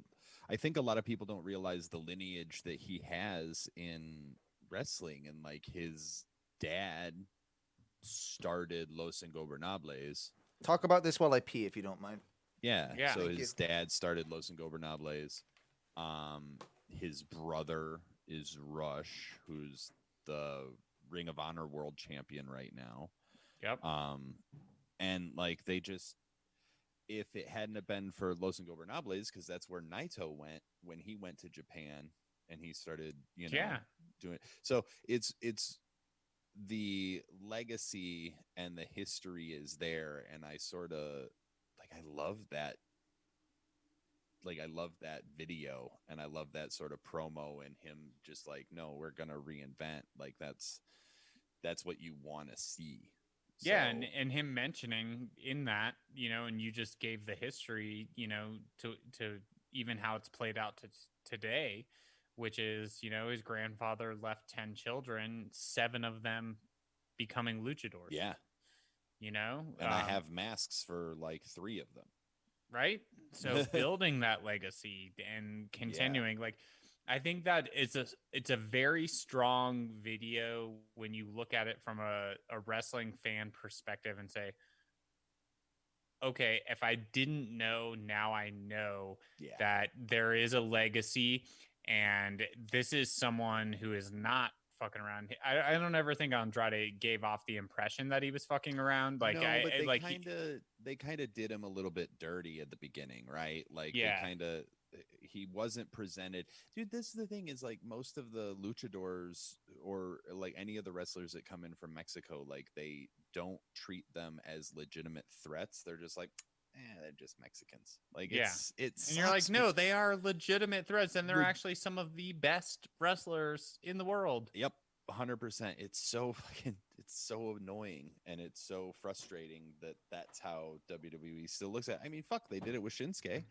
Like he's, a Japanese guy. Like they gave him, 5 minutes of a push, and then they're just like, oh yeah, but he doesn't speak very good English, and now we're gonna, turn him. Which is such an interesting thing, because I don't think Asuka speaks great English, and she doesn't. And I've said this before, where like the character she plays is. You never liked the goofiness of her. I don't the goofy Asuka. Because I think that and now the more that I think of it, I think that goofiness of what she does is to compensate for the fact that she can't speak, and like 100%. That's what it is. And I think it's a fucking cheap ploy. It probably is, but I like Asuka as a wrestler. I love her as a character too. I just don't like that aspect of it, where it like if she. It's hard to take her seriously as such, like a reputable threat when she's so goofy at times. Like I will love for say her to that. Just speak fucking Japanese and me not to know what the fuck she's saying. That's what I like it the most. Mean as fuck, and I'm all in on that. Like. I'm behind. I don't even know what you're saying, but like because of your inflection and the way that you're saying it, and your enthusiasm and like your intensity, like that's what'll sell me. I don't need to understand. 1 out of 6 lines that come out of your mouth can be in English, so we just get like a little drop of it. Like give a bunch of Japanese and then one finishing sentence that is like 4 words as to what that fucking sums it up as. And Andrade could kind of do the same type of thing if they wanted to. I'm sure you were kind of where you were alluding or from or what have you. But like also now you've got the ability, like we know Charlotte can cut a promo. So you have that. But I also think that him stepping up and like in the video, like showing that he's actually working on his and improving. I think that's him saying like, hey, guess what? I know what like I'm confident in myself as a fucking wrestler, and like I'm stepping up, but I knew I had to do this to continue to be, on in the cutting edge company and make sure in this company that people give a shit. I think he knew the fans gave a shit about him. It's now, how do I continue to be in storylines? And so if that's the case, fucking kudos to him for stepping up to the challenge, because I mean, learning any language is not easy. I mean, I can barely speak English, and I'm fluent apparently. But you know, We all but are. yeah, theoretically. and they say, you know, I mean, I can only imagine, you know, trying to learn Mandarin or something like that. Those are some of the hardest languages to learn, but they Right. also say that English is very hard to learn just because of Mhm. all the slang and things that we utilize, you know. Um, not any It's our harder than tenses. Mandarin, I think it's but all of our tenses are weird in to a lot of other English languages. is dumb, and Yeah, there's no yeah. masculine and feminine, and it's all that. And I don't want to be a buzzkill, but I got to roll out I of hear here. you, man. We knew that this was you know, a Yeah, probable it's thing. all good. I You've just got to want. wake I'm up glad for a that. doctor's appointment early Yeah, tomorrow. Not to air your business. I'm sorry if I shouldn't have said that, I don't give a shit. but no, I'm glad that you take we care were of all yourself. here to do a show. Matthew, congratulations again. Look forward to thank you. next week, and yeah, we'll do the damn thing soon. So No, everybody, I will talk to you see you next week, Duncan. next week. Hopefully. All See right. ya, buddy. See you, bud. You Woo. good to keep going for a little bit, Matthew? Yeah, I'm good to keep going for All a little right, bit. cool. I will say, just can I switch topics here really quickly? Please do. This is something I haven't seen, so spoiler alert if anyone's watching live or anything like that. But I did just pull up an article. AEW President Tony Khan appears on Impact Wrestling, jokes about buying the company. Yes. So Did you we see actually this? did get to see this. They've I saw about 40 minutes of Impact tonight, and they were from the get-go. They were showing clips from Dynamite. They were talking about, of course, you know, Kenny Omega being out there in the bus that just is it not is it just no what's his name, because Justin Roberts is the AW commentator. I forgot. Justin Matthews, is that who I'm thinking of? One of their commentating guys. He was going to be interviewing Kenny Omega later on the show, and then they Okay. cut to a break where and this is kind of a smart power move, that here we have Tony Khan with Tony Schiavone standing next to him, and it clearly says at the bottom, advertisement paid for. The following is a paid advertisement from All Yes. Elite Wrestling. And so he talks a little bit of shit, and he's like, yeah, I mean people say I might maybe even buy the company or something like that. So he's having fun. He definitely was playing a little bit of a heel. Tony Khan was, more than we've ever seen in the past. Like it was tongue in cheek, but you know, he took that odd dig, and he said a line about, you know, yeah, we figured it would help their budget. You know, like help that. Yeah, He's I guess bragging they about his actually also- money. They also threw up a post saying like, "Dear at Impact Wrestling, you're welcome from AEW." Oh, yeah. Mark. Well, just the numbers alone that they got, you know, I'm sure tonight in comparison to what they've had in the past, I'm sure they're very thankful to AEW for that.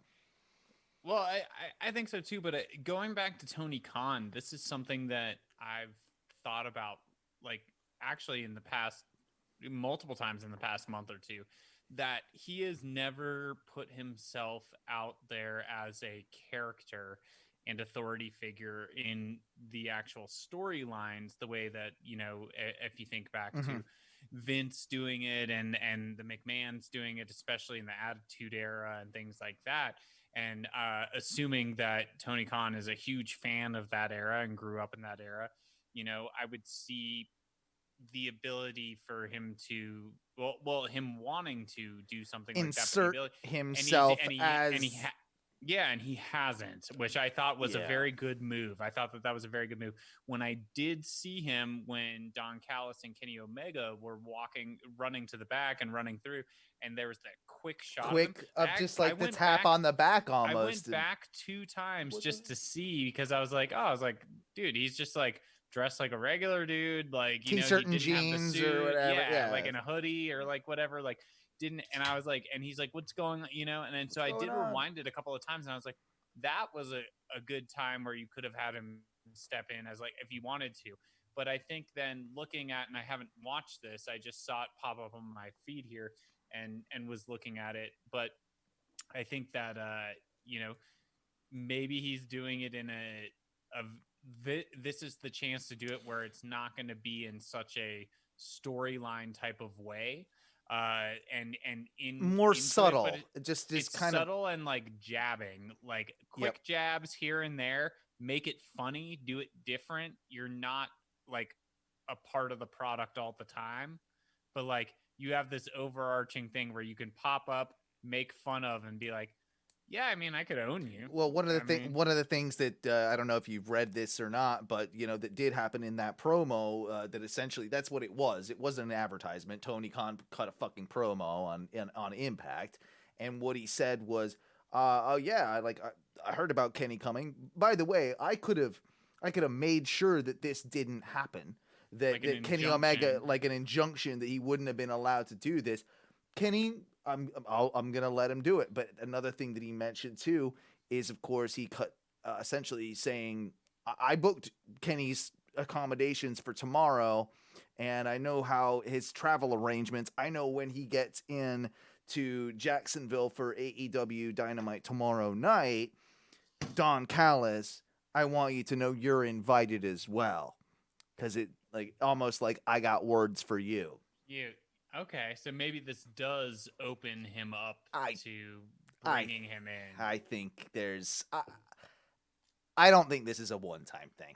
They know that this is it might have started as that, like I said before, but even by the time that I'm sure it's just, it's aired already with Kenny. But even by the time that had happened, the moment they got the reaction they got on the internet by the weekend, they knew that they were, this is probably going to be very, very profitable for both of us. So, I'm assuming that deal instantly was kind of. Do you think it changed? I think so. I think it, or that's just work on the next. That's actually work on the deal. This. This is moving faster than we could have anticipated. I think it's something like that. So I guess just going back to the Tony Khan thing, I mean, putting yourself in those shoes, like being who he is and being able to start this, like as a childhood fan and dream, how amazing must it feel to be able to. I don't know if I would have been able to hold off as much getting myself involved in a storyline, Well, even the Bucks and Kenny, as long as it's been for them to finally pick up those championships, they've held it off for the appropriate amount of time, because they needed to do what they did to begin. But I think if it would have gone too long, the luster of some of that would have been lost as well. I think you needed to have Kenny eventually take that title, and then you needed the Bucks to take that title, those titles. It was the appropriate amount of time. I'm actually really glad that you brought this up, because I had an article actually tagged here on my phone to kind of talk about this. So this works in perfectly. Mm-hmm. So this article, wrestling news from bodyslam.net.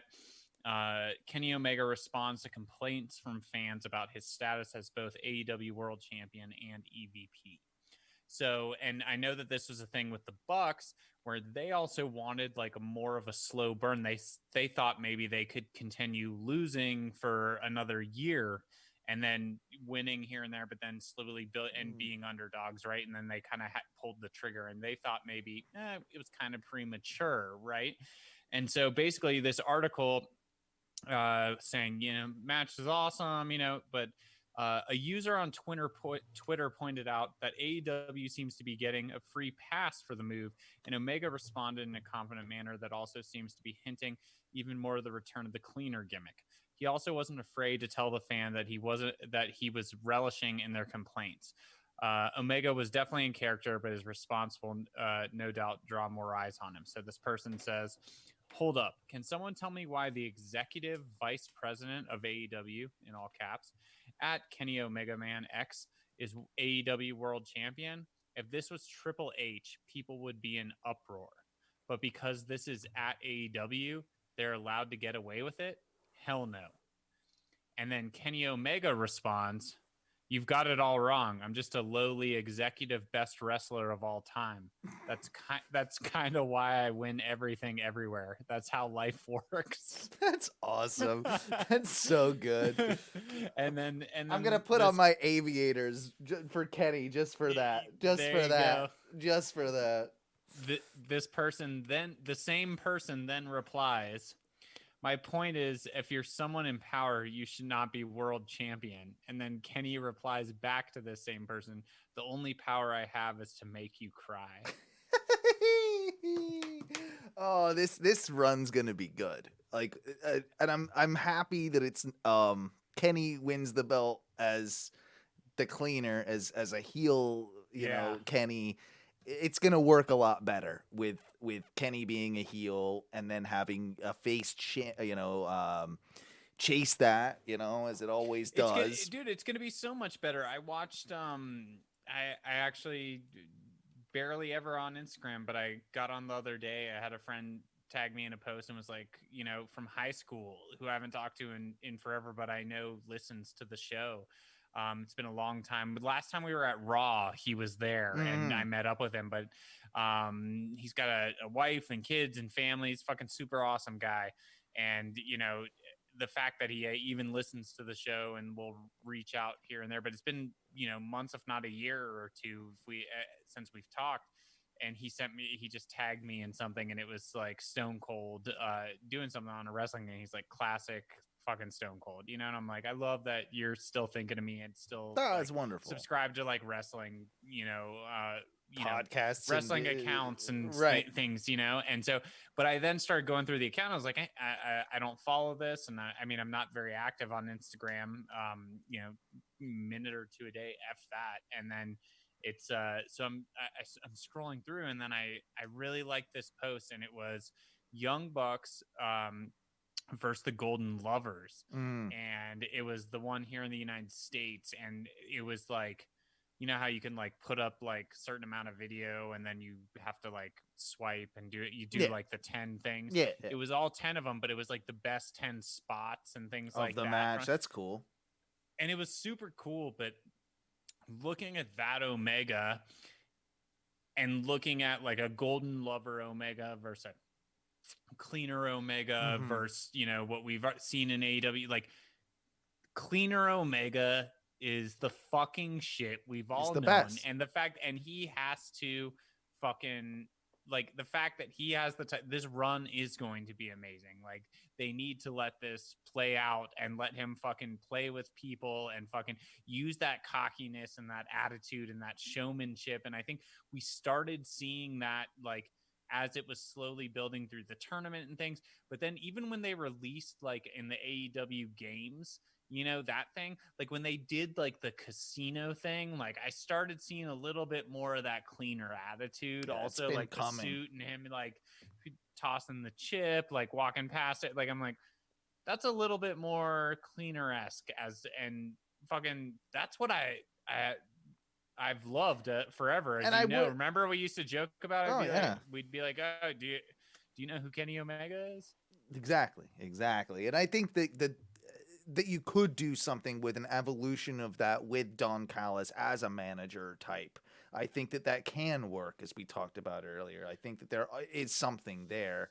And I don't know that, of course, Kenny doesn't necessarily need it, but would it help him, like, give him reasons to them, to protect that title and to have a long title run and to kind of move the story forward with, some of these things that are possible now. And it also, it keeps Hangman away, which I think is necessary. I think that Don Callis' sole responsibility at the moment is to keep Kenny away from Hangman. I think keep Kenny away from Hangman, but also not do, to your point, not do what like Heyman does and like control that narrative. No. I think it's clean up what the cleaner spills. Let him, like, he's gonna do whatever the fuck he wants and cause shit and stir shit up. right? And then Don Callis has to be the one to kind of protect him and be like, hey, wait, no, this is what actually happened, or like, here's the match we're making, like, here's how it's gonna work. Like, he's kind of like this, like, it's almost like someone who like made it to celebrity fucking status and is now like going fucking buku with all their It's a fucking money handler, like a handler. Yeah, exactly. He's a handler, and like he has to clean up the messes that the cleaner is fucking making. And that's a great point. I think that's a good way to move forward with it. I also I wanted to bring up, because I know we're running a little bit out of time here, but I wanted to bring up that there's some interesting developments going on the WWE side of things. A couple of them that I'm not super happy about, and we'll do the negatives before the positives. But we've got apparently the Forgotten Sons coming back with Corbin, which is kind of bizarre. Like the two of minus a member, minus Jaxson Ryker, who showed up apparently on Main Event, which got released. Did he show up? I didn't. Oh, really? Yes. I did not know that he was on there. So check this out. This broke today. This must have just started. I have not seen it, but it aired today, I believe. And Jaxson Ryker was essentially he's Elias's new groupie. Really? Yes. So after all that controversy, after all the Black Lives Matter bullshit. Yeah. So they've split up the Forgotten Sons. They've got them with a slightly new different with Corbin, and now they've put Jaxson Ryker with Elias as a completely different thing. And it feels like, how do we avoid the controversy but keep we still keep them employed or something like that? Like, but it wasn't those other two. No, it was Jaxson Ryker. You could have just got rid of Jaxson Ryker. Exactly. And does Elias need a heavy? No. He's big. He doesn't. He's big enough. Like, also Dave Meltzer reported, I think last week at some point, and you take it with a grain of salt as you do with any of Meltzer's stuff. But he was saying that, they're planning on firing him in the next round of like firings that they're apparently going to be doing. But then why put him with Elias? Like, that's just a fucking another shot to Elias after all the shit with Jeff Hardy and having him then lose all of that. Like, what the fuck's the point? So maybe it's that Elias gets to destroy him to make him look better, and then they get rid of Jaxson Ryker. So they that would be the only little thing that I could think about in that regard. I mean, I guess, but he's been gone for so long. Why even bring him back to do that? There are so many other people you could do that with if you wanted to. Yeah, I don't really get it, but hey, that's maybe happening. Maybe you know what? Maybe it's to fucking just draw eyes to it. Controversy draws eyes. Yeah, it could be. Right? It could be. It's it's like it's whatever's what's the phrase I'm looking for? No press is bad press. Yeah, exactly. It's like, use him. Like, we have him under contract. We're still paying him. Like, we've got to pay him for a little bit of time. Put him on fucking Main Event. Let people on the fucking internet talk about it. And then have Elias squash him, and then exactly use Elias, and that's how you build him back up. I think that could be what is happening. Yeah. And I hope like there is something weird, like there's something turning with Corbin as well. Like, Corbin's turning face, and that sounds bizarre, but Corbin is slowly turning into a sympathetic character, especially going. Not for me. Well, no, but I see what you're saying is 100% true. And they're doing it with this old Forgotten Sons thing. Like, I feel like that's they're trying, whether they're succeeding or not, they're trying to move in that direction, as I guess the way that I would put it. To make Corbin, for me, it's like virtually impossible. It's virtually impossible. You got to do away with the fucking crown and the fucking fur thing. Like, you got. I actually like that. Oh, really? Yeah.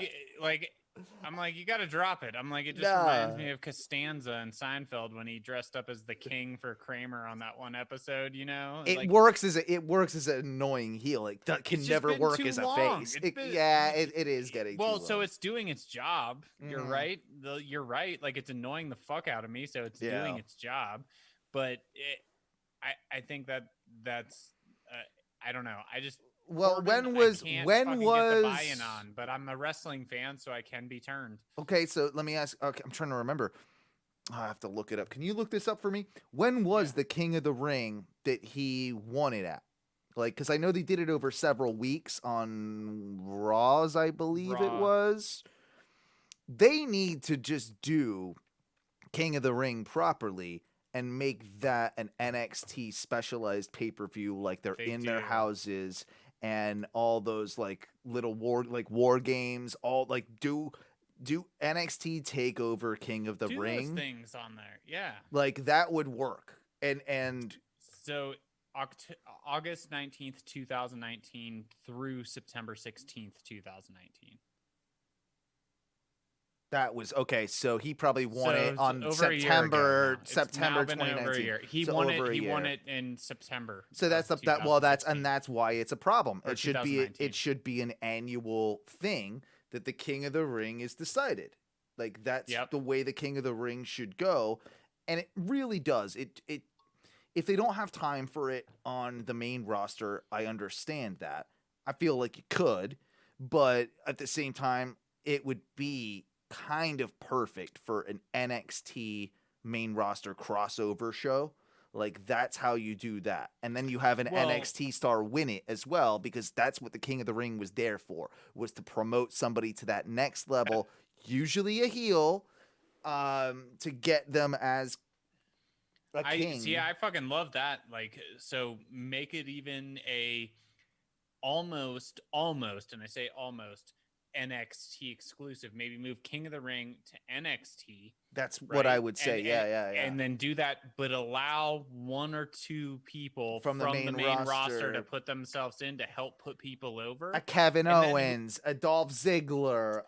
Yeah. I mean, Whoever wins that then gets a match at the next pay-per-view on the main roster or something like that. That to could then work. Showcase it, right? You make them King of the Ring in NXT, but now they also have the ability to maybe choose a match, or it's for a match or something at a major pay-per-view, which would then elevate them. That's good storytelling. yeah. So you said it was September, so you could do it. Yeah, it started in August 19th, and then it went through. You could middle of change the September. timeline a little bit and maybe do it like you get a match at SummerSlam or Survivor Series, like something that Survivor would. Series. I don't think it's WrestleMania worthy. I think No, you know. I don't think so. I think if you do it Or- after SummerSlam, and then you do it building up, you could do it at Survivor Series, because that helps with the crossover, and you're doing brands versus brands.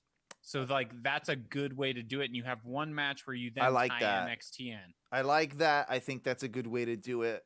I have an alternate theory of how you could do it, and you could have a King of the Ring, and you could even put this on a kickoff show for WrestleMania. You could do it as like a lower card match on WrestleMania, but it's all NXT for King of the Ring, and the winner at WrestleMania of the finals of the King of the Ring championship gets a main roster contract.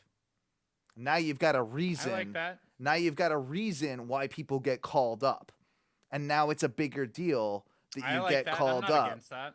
Something like that would make me happy, though, to have a little bit more sense rather than just random person be on a draft being pulled. Okay, cool. Like it was great that And now we were all what did you do excited with when them? Ricochet and Aleister Black came up, but you didn't do anything with them because you just took like two of the best people and you're like, "Hey, we'll Yeah. figure something out with them because they're so good." Yeah, But- you were but there hot was- for a second. That's it. But there was no reason for them to like.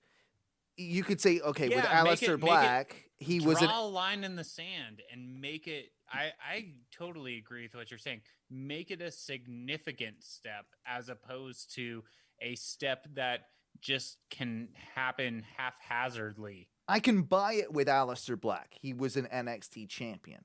Ricochet was never an NXT champion. There was no real reason other than the fact that Ricochet is just good that he was called up to the main roster. So, like, you know, where's the difference here? We need to have some achievement of like in line in the sand of where and why this person gets promoted to this roster. That and I guess I guess they're trying to get rid of that though, because they don't want it. They want them all to seem as like three different brands, cross-brand type thing, which is what we're talking about with even AEW and Impact. But I like what you're saying, because it does make it seem like it is more of a milestone and more of a significant event. And then I think if you did that with the women too, you then have that. But then my concern is you only have those two.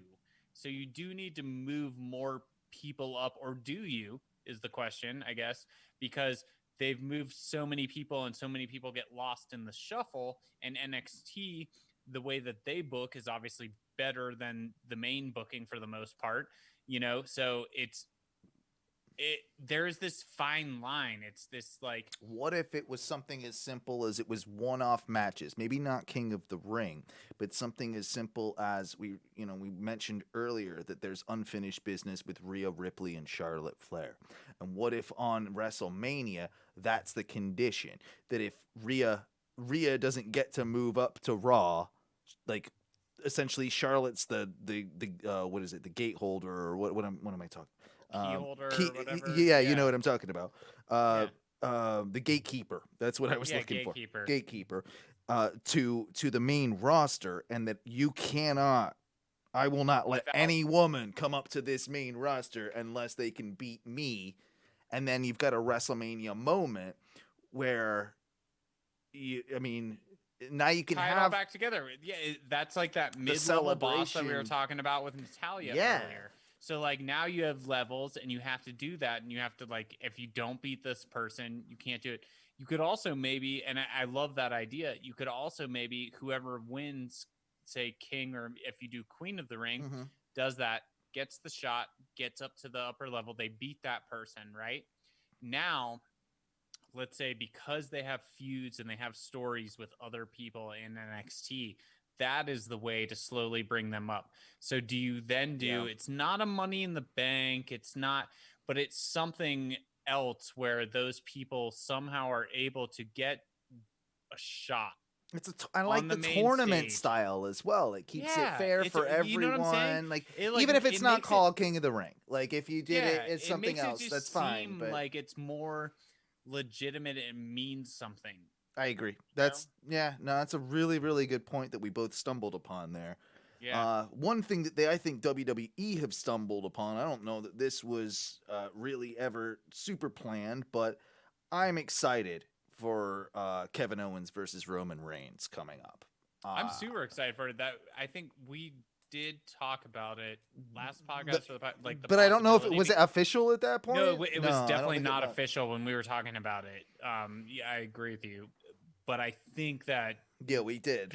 It's what's needed. Mm-hmm. And I think we know who's gonna win. We know who's gonna win. I mean, we know who's gonna win, but it's gonna be fucking good. And you know what? I think it's gonna be a really good match. I think like the way that we've looked at, even like Roman has been busting ass. I think he just what was it? An article I read. It was like 345 or 350 days. Like he hasn't lost a match, but he was gone for a while in Corona. Sure. You gotta but it was a record that he hadn't lost, and just recently lost with Kevin Owens and Otis against him. But and that's a fun little pairing, by the way. It is a really fun fucking pairing, dude. You have two dudes like that, and you have one who's fucking like a strong arm, and one who's like a strong arm, but also kind of fucking jokey. But you have like the biggest strong arm who can like talk shit and be jokey. Yep. Like, dude, it's fucking golden.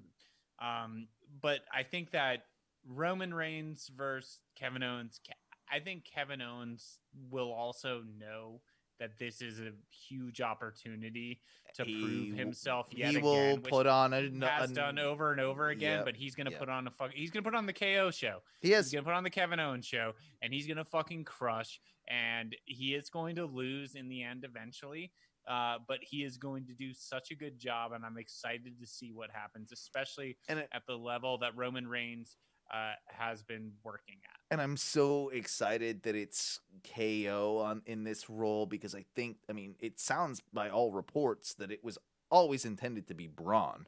Yeah, And which I'm Braun got glad that injured, and like I hate to say, like I'm glad that Braun got injured. I'm No sorry one, about your I don't. knees. No, I'm not. I I'm don't want you not. to actually be injured. I'm not. I know. I don't want you to be injured. I think you have a great. But this is better booking. Yes, it's just better booking. It's the right. And Better I booking. think Braun. There's still something there that you can do with him. I don't know that he's top guy.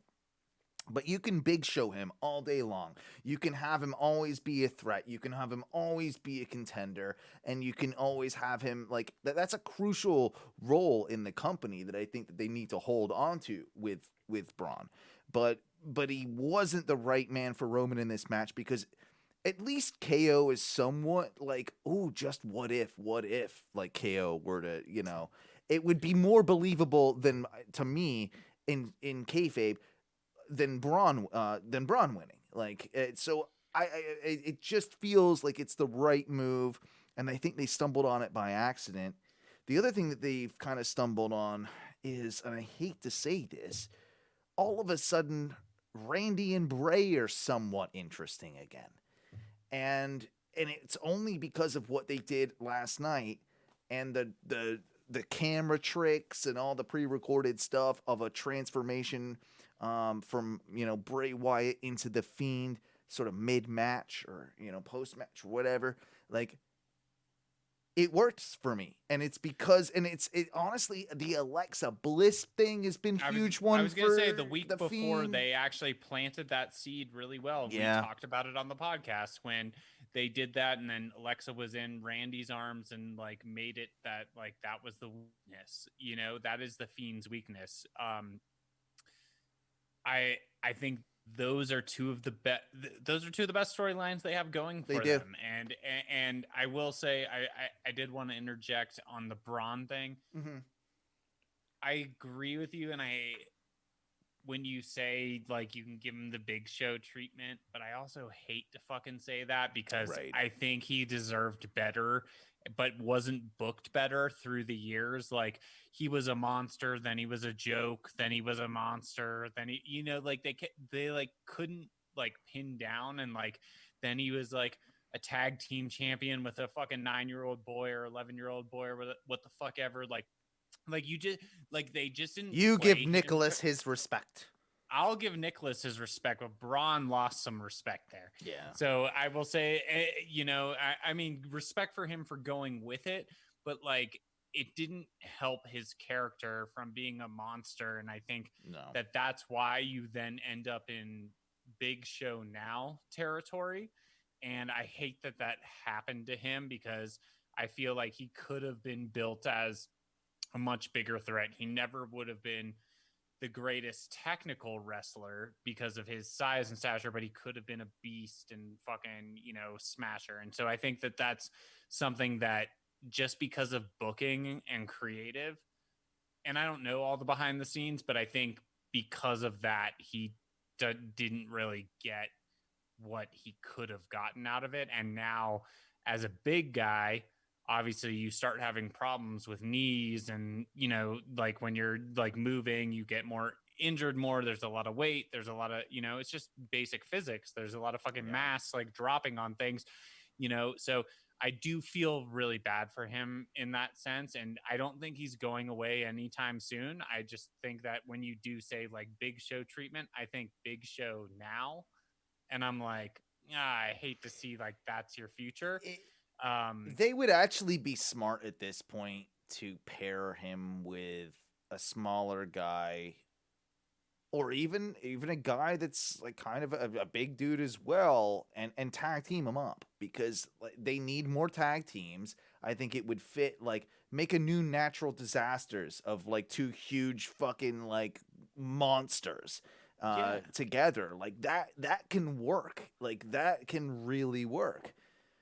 That can work, but also even someone smaller, so he's the big person. Like, remember Then like you got the Team him and Hell Alexa Knows Bliss, of the world, like or him and like, Alexa Bliss teaming together, Little like Big. you know, in the mixed match, like Big Little Little. Big, like Yeah. you have someone who can move quickly, and you have someone who can't move but can have Yeah. is the force. Like you could also do that. It gives him a bit of a rest on the apron. He's not constantly having to put on, like, I think that might be a smart way to do that with a guy his size. I also wanted to bring up with the whole talk of the Fiend, kind of had this thought. What if they found somebody that looked about the size of Bray, and they maybe threw a wig on him or had him grow his hair and Duncan? they had him maybe grow some dreads, and what if could you get behind it's essentially the imposter Undertaker gimmick, but with Bray and the Fiend essentially against Bray? I'd watch the fuck out of it. I mean, I'm booking it myself. I would watch the fuck out of that too. I will say my only reservation is hold off on it for a little bit so you don't ruin the Fiend. Yet. 100% yet. Yeah. Like it's gonna happen. Right. It's going to happen. But once it happens, like it's done. Do that, bring in fucking Gilbert, like as fucking tiny Fiend. I don't know, like do all of those things. But Fiend, yeah, but just a little bit longer, just to hold out a little bit longer. Like he is now just somewhat turned face because of Alexa and because of this, like But I totally see what you're saying. But I will say, but that goes back to that Randy Orton and Fiend thing, and it is interesting. And fucking yet again, Randy Orton.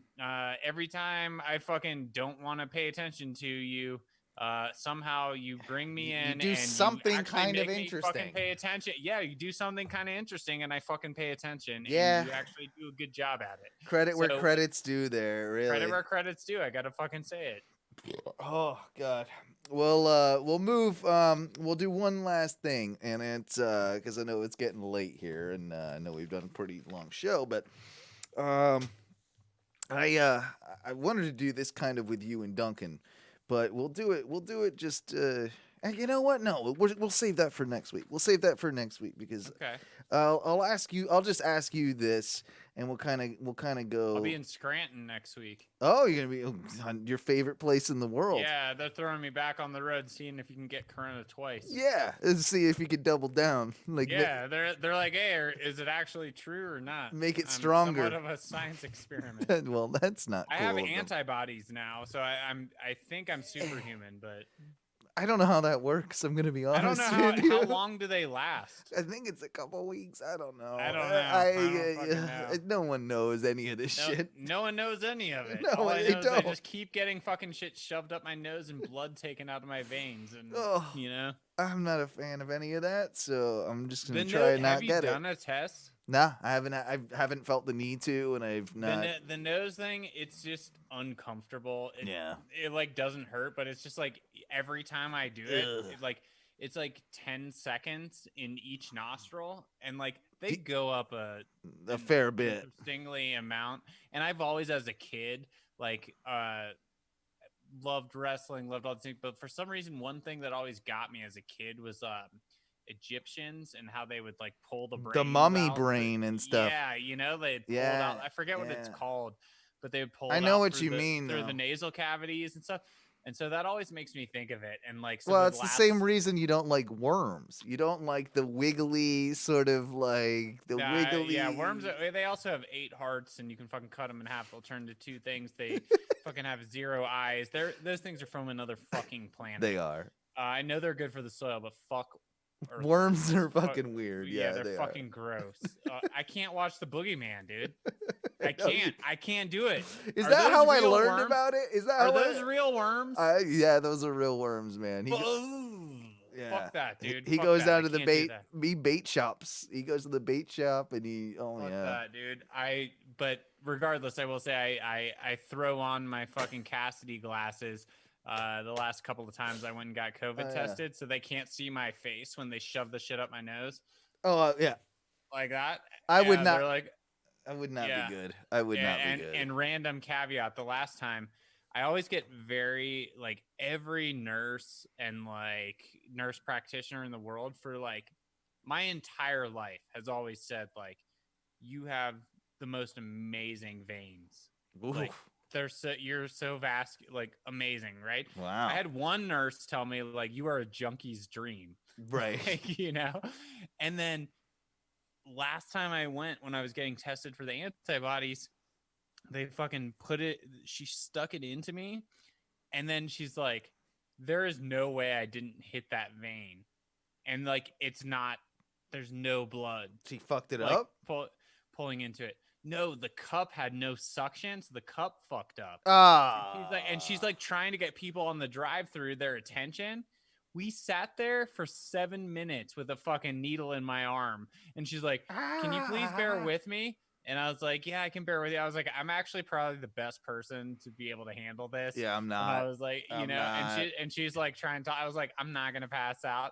And she's like, I just need them to get me another thing so I can She's like, I don't want to stick you again. So finally they got it, and then it fucking went out, and it was just the suction on the syringe. Yeah, but I'll be honest, that's one of my one of my things. Yeah, I don't do shots. I don't do needles well at all. Taking blood or getting shots. A lot of people are like that. I'm not. For some reason, I typically pass out a little bit, or at least I go like ghost. I get lightheaded. I get ghost white lightheaded, and then get me a glass of water and something like, and I'm fine. Like some sugar. And just give me a few minutes. That's why I've only got one. It's only one tattoo. Honestly, it's the same reason. Really? Yeah. I'm not actually, and fuck, sorry, this is non-wrestling, but I got my ears pierced at a 6 gauge, which is the biggest hole that they'll put through your ear. It's like a goddamn fucking like what do they call it? Like a punch hole for your like. Yeah, exactly. And I remember they put it through my ear, and my brother and my friend Philip were like, I was like, nah, I'm good. I was like, it's not the pain side of it. Like I've had worse pain than like getting something like it's not the pain. It's I feel like anytime I get blood drawn, like I can almost feel it like coming out of my body, and I can like it's a really weird like. And whenever I've gotten in like vaccines or injections or whatever, jabs. Like that, it feels just like I can feel it going into my body, and it's just like it's a weird. It's like an invasive, like it's a weird sensation. It's a very invasive thing that makes sense. You're introducing a foreign object, as you will. Let's bring it back to wrestling. To your personal ring. Exactly. So. I forget where the fuck I was going with that. But well, that's okay. We're right at the end of the show anyway. I will say that over the coming weeks, I'm gonna start doing a bit of a trivia contest with you and Duncan, because I'll be the one having to read it. But what we're gonna essentially be doing is taking a look at former Hall of Fame members, people that have been inducted into the Hall of Fame, and the guessing game will have to be who inducted them. Who is the person that inducted them? So we're going to start with the class of 94, and then we'll move on down the road as time goes on. I feel that'll give us at least a little while. That's awesome. But it'll be more fun to do with two people. Yeah, that's why I'm saying not to do it this week. But the question I have for you that I think I want to end on is, what is your least favorite move in professional wrestling? Because I've got a couple, and they definitely do ignore me. Ignore me. They definitely annoy me. One of them being the Slingblade.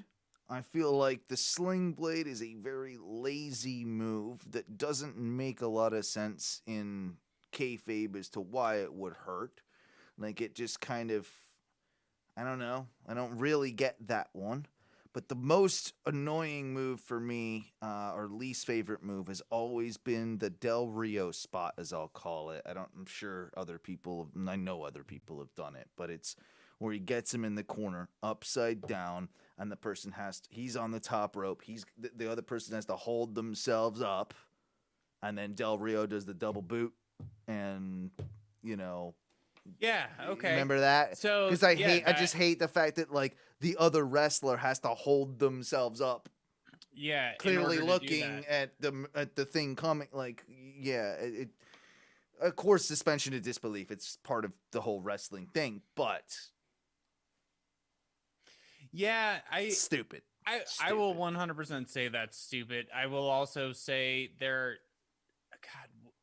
what is one of the biggest ones? I think like one of the biggest ones for me is just because a lot of the times the camera angles and the way that they shoot it doesn't work well. But again, get someone into the turnbuckles and then go in and then do your shoulder into their mid. Yeah, Like that one doesn't work for me because it never looks good. this Very few times that looks good to me. I'm with you. God, now my mind is running because I've thought about this so many times when I've watched wrestling. I'm like, The Spanish Fly is kind of a dumb move because you can only half the time can you tell who like actually hit it. Like it's really impressive. It's a cool flippy move. It's a cool flippy move, but I do love a Spanish Fly, but you can't tell who actually hits it. Yeah. I hate moves like that in general, where it's like, well, that looked like it hurt the person that was doing the move far more than it did the opponent. Like that leads me into, and this is gonna maybe be like a bad thing to say, but like, nothing is fucking like a suicide dive. Yeah. Why would you take that risk? Why would you take that risk? But it also never looks like it does a lot, and it's supposed to, and especially when it takes out like 10 people on the side of the ring, who are like there, like say it's a lumberjack match or something like that, and like someone like does a suicida and like comes through. Like I just feel like maybe nowadays more than ever is why I say that is that like suicidas are used a lot more nowadays. Way overdone, way overused, and especially here you go, AEW. I'll give you some criticism.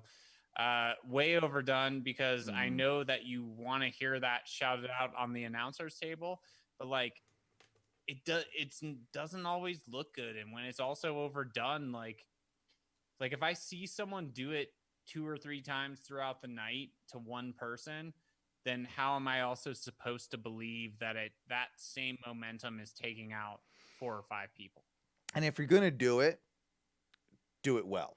Because what annoys me as well, I used to say this all the time about when Moxley was Ambrose in WWE. He's like the lunatic fringe, and he's crazy, and he risks everything. He had the weakest ass suicide dive, like to the outside. Fucking weak. It's dude. So it never like yeah. Oh yeah. It's so I'm fucking weak right now. The way he would come through it, and he would like lift up, so he's almost standing as he came through. I can't remember I don't think he did one, or he's like, I'm sure he's done one in AEW, but I'm pretty sure he didn't do one in this championship match with Kenny Omega. I'm fairly confident. If not, then it maybe it looked different, but he's also got a different style in AEW, and he shouldn't be using that same suicide dive. If he's going to do it, make it look crazy, make it look nasty. The same as like, honestly, that's where people like Darby Allin get like some cred, is like when they hit some shit like that, it looks intense. It looks like it hurts. I mean, the Bucks are, I mean, they got it all day, but they're also just, magicians. But realistically, yeah, like it is one of those things that I'm with you. Like a suicide dive, unless done properly, I could take it or leave it. And overused. I'll also say, in all honesty, I love this move, but when done improperly and somewhat overused, not a fan, but a huge fan when done properly is the bulldog. Oh yeah, especially a top rope bulldog. Top rope or Top running rope bulldog. running Yeah. bulldog, top rope bulldog. I mean, fuck. Like when it's done properly, but I feel like that's also a move that has been kind of Bastardized. Yeah. Even a standard DDT used to mean so much more than it does. Fuck, these right? days, Okay, you that's a know? big one. Is a standard DDT used to mean so much more. Yeah. Um, But we're not. But that's not the question though, because we're not hating on the move. Like the you know, true. it's we're hating on the utilization of the move. Yeah, I have to go with that Del Rio. I don't even know if it has a name. I'm sure it did. I have to go with the in the corner of the buckles, like the shoulders into the midsection. I fucking hate it every single time. Fair enough. It's just It's boring to me. I know that it's part of the story, and they're using it in a way to Look, get he's wearing something him else. down, that type of Yeah, thing. I Okay. but it never fucking looks good. Men or women, doesn't look good. Yeah, and then you've got your standard stuff like in your Randy Orton matches where it's just rest hold, which That's a problem for me too. The whole like art yeah. and then like wrenching in, like I get a that bit of gets- it, but I get a bit of it, like, but it gets really tired. it does. It gets boring. Like I've Yeah. noticed that with Teresa, my wife, like when she's watching wrestling with me, that's what she is like. That's when she tunes out. Like that, it's not one particular wrestler. It's not one particular like. It's a style of match, and it's that kind of like old school rest holdy, like type thing. And Yeah. can you And that's- really blame her? I can't. No, not at all. And especially in today's day and age where we Yeah. all know what's happening. And it's not that everything has to be kind of AEW flippy, Mhm. fast paced, that sort of thing, but use them here and there, but it doesn't have to be like consistent throughout the match, because there are a lot of matches where it is a constant. 100%. Are you good to get out of here? Is there anything else you want to throw in? Fuck Baron Corbin. Fuck Baron Corbin, I guess. Yeah, I mean that's probably an every week thing for you. Yeah. But we will get out of here. I'll ask you as we are rolling out with the outro playing. Who are you gonna pick there with the Dynamite Diamond Ring being on the final? I think the main event of next week's Dynamite show. Is it MJF or Orange Cassidy? We seeing a change of the Diamond Ring? Am I the champion? I'm the champion. Do I have to go first? Oh well, I mean, Yeah, this is off the record as far as I- prediction championships go. I say, give it to Orange Cassidy the way we talked about last week. Right? Yeah. Let him fucking forget about the ring, lose it. Like sometimes have it on, like have to reach in his pocket. That's a great thing. Reach in the pocket and then have the ring out, and then he has as the fucking ring on. And Yeah. this is the time to do it because you've been building him and building him. Don't put a belt on him, but give him that fucking ring. And MJF doesn't need it. MJF doesn't need it anymore. I think we're also seeing a bit of a transition with Wardlow kind of going through things. There's a lot that they can do there. The whole thing with the inner With the circle, inner possibly circle, breaking up. exactly. So that's yeah. going to be big. Guys, if you're out there listening, we thank you so much. Again, if you're listening on the podcast, remember that we do this thing every Tuesday evening. It's over at twitch.tv/ONRS Live. Much like my regular weekly show is, that's non-wrestling related, called the Ono Radio Show. You can tune into that. Go to onoradioshow.com, or again, find it anywhere you find your podcasts. And live at 8:30 on Thursdays over at twitch.tv/ONRS Live. We've got a Patreon, patreon.com/ONRS. We've got a number that you can even call. Leave us a voicemail if you want to do so. That's at 407-906-6466. And what do we say when we get out of here for the evening, Matthew? Woo!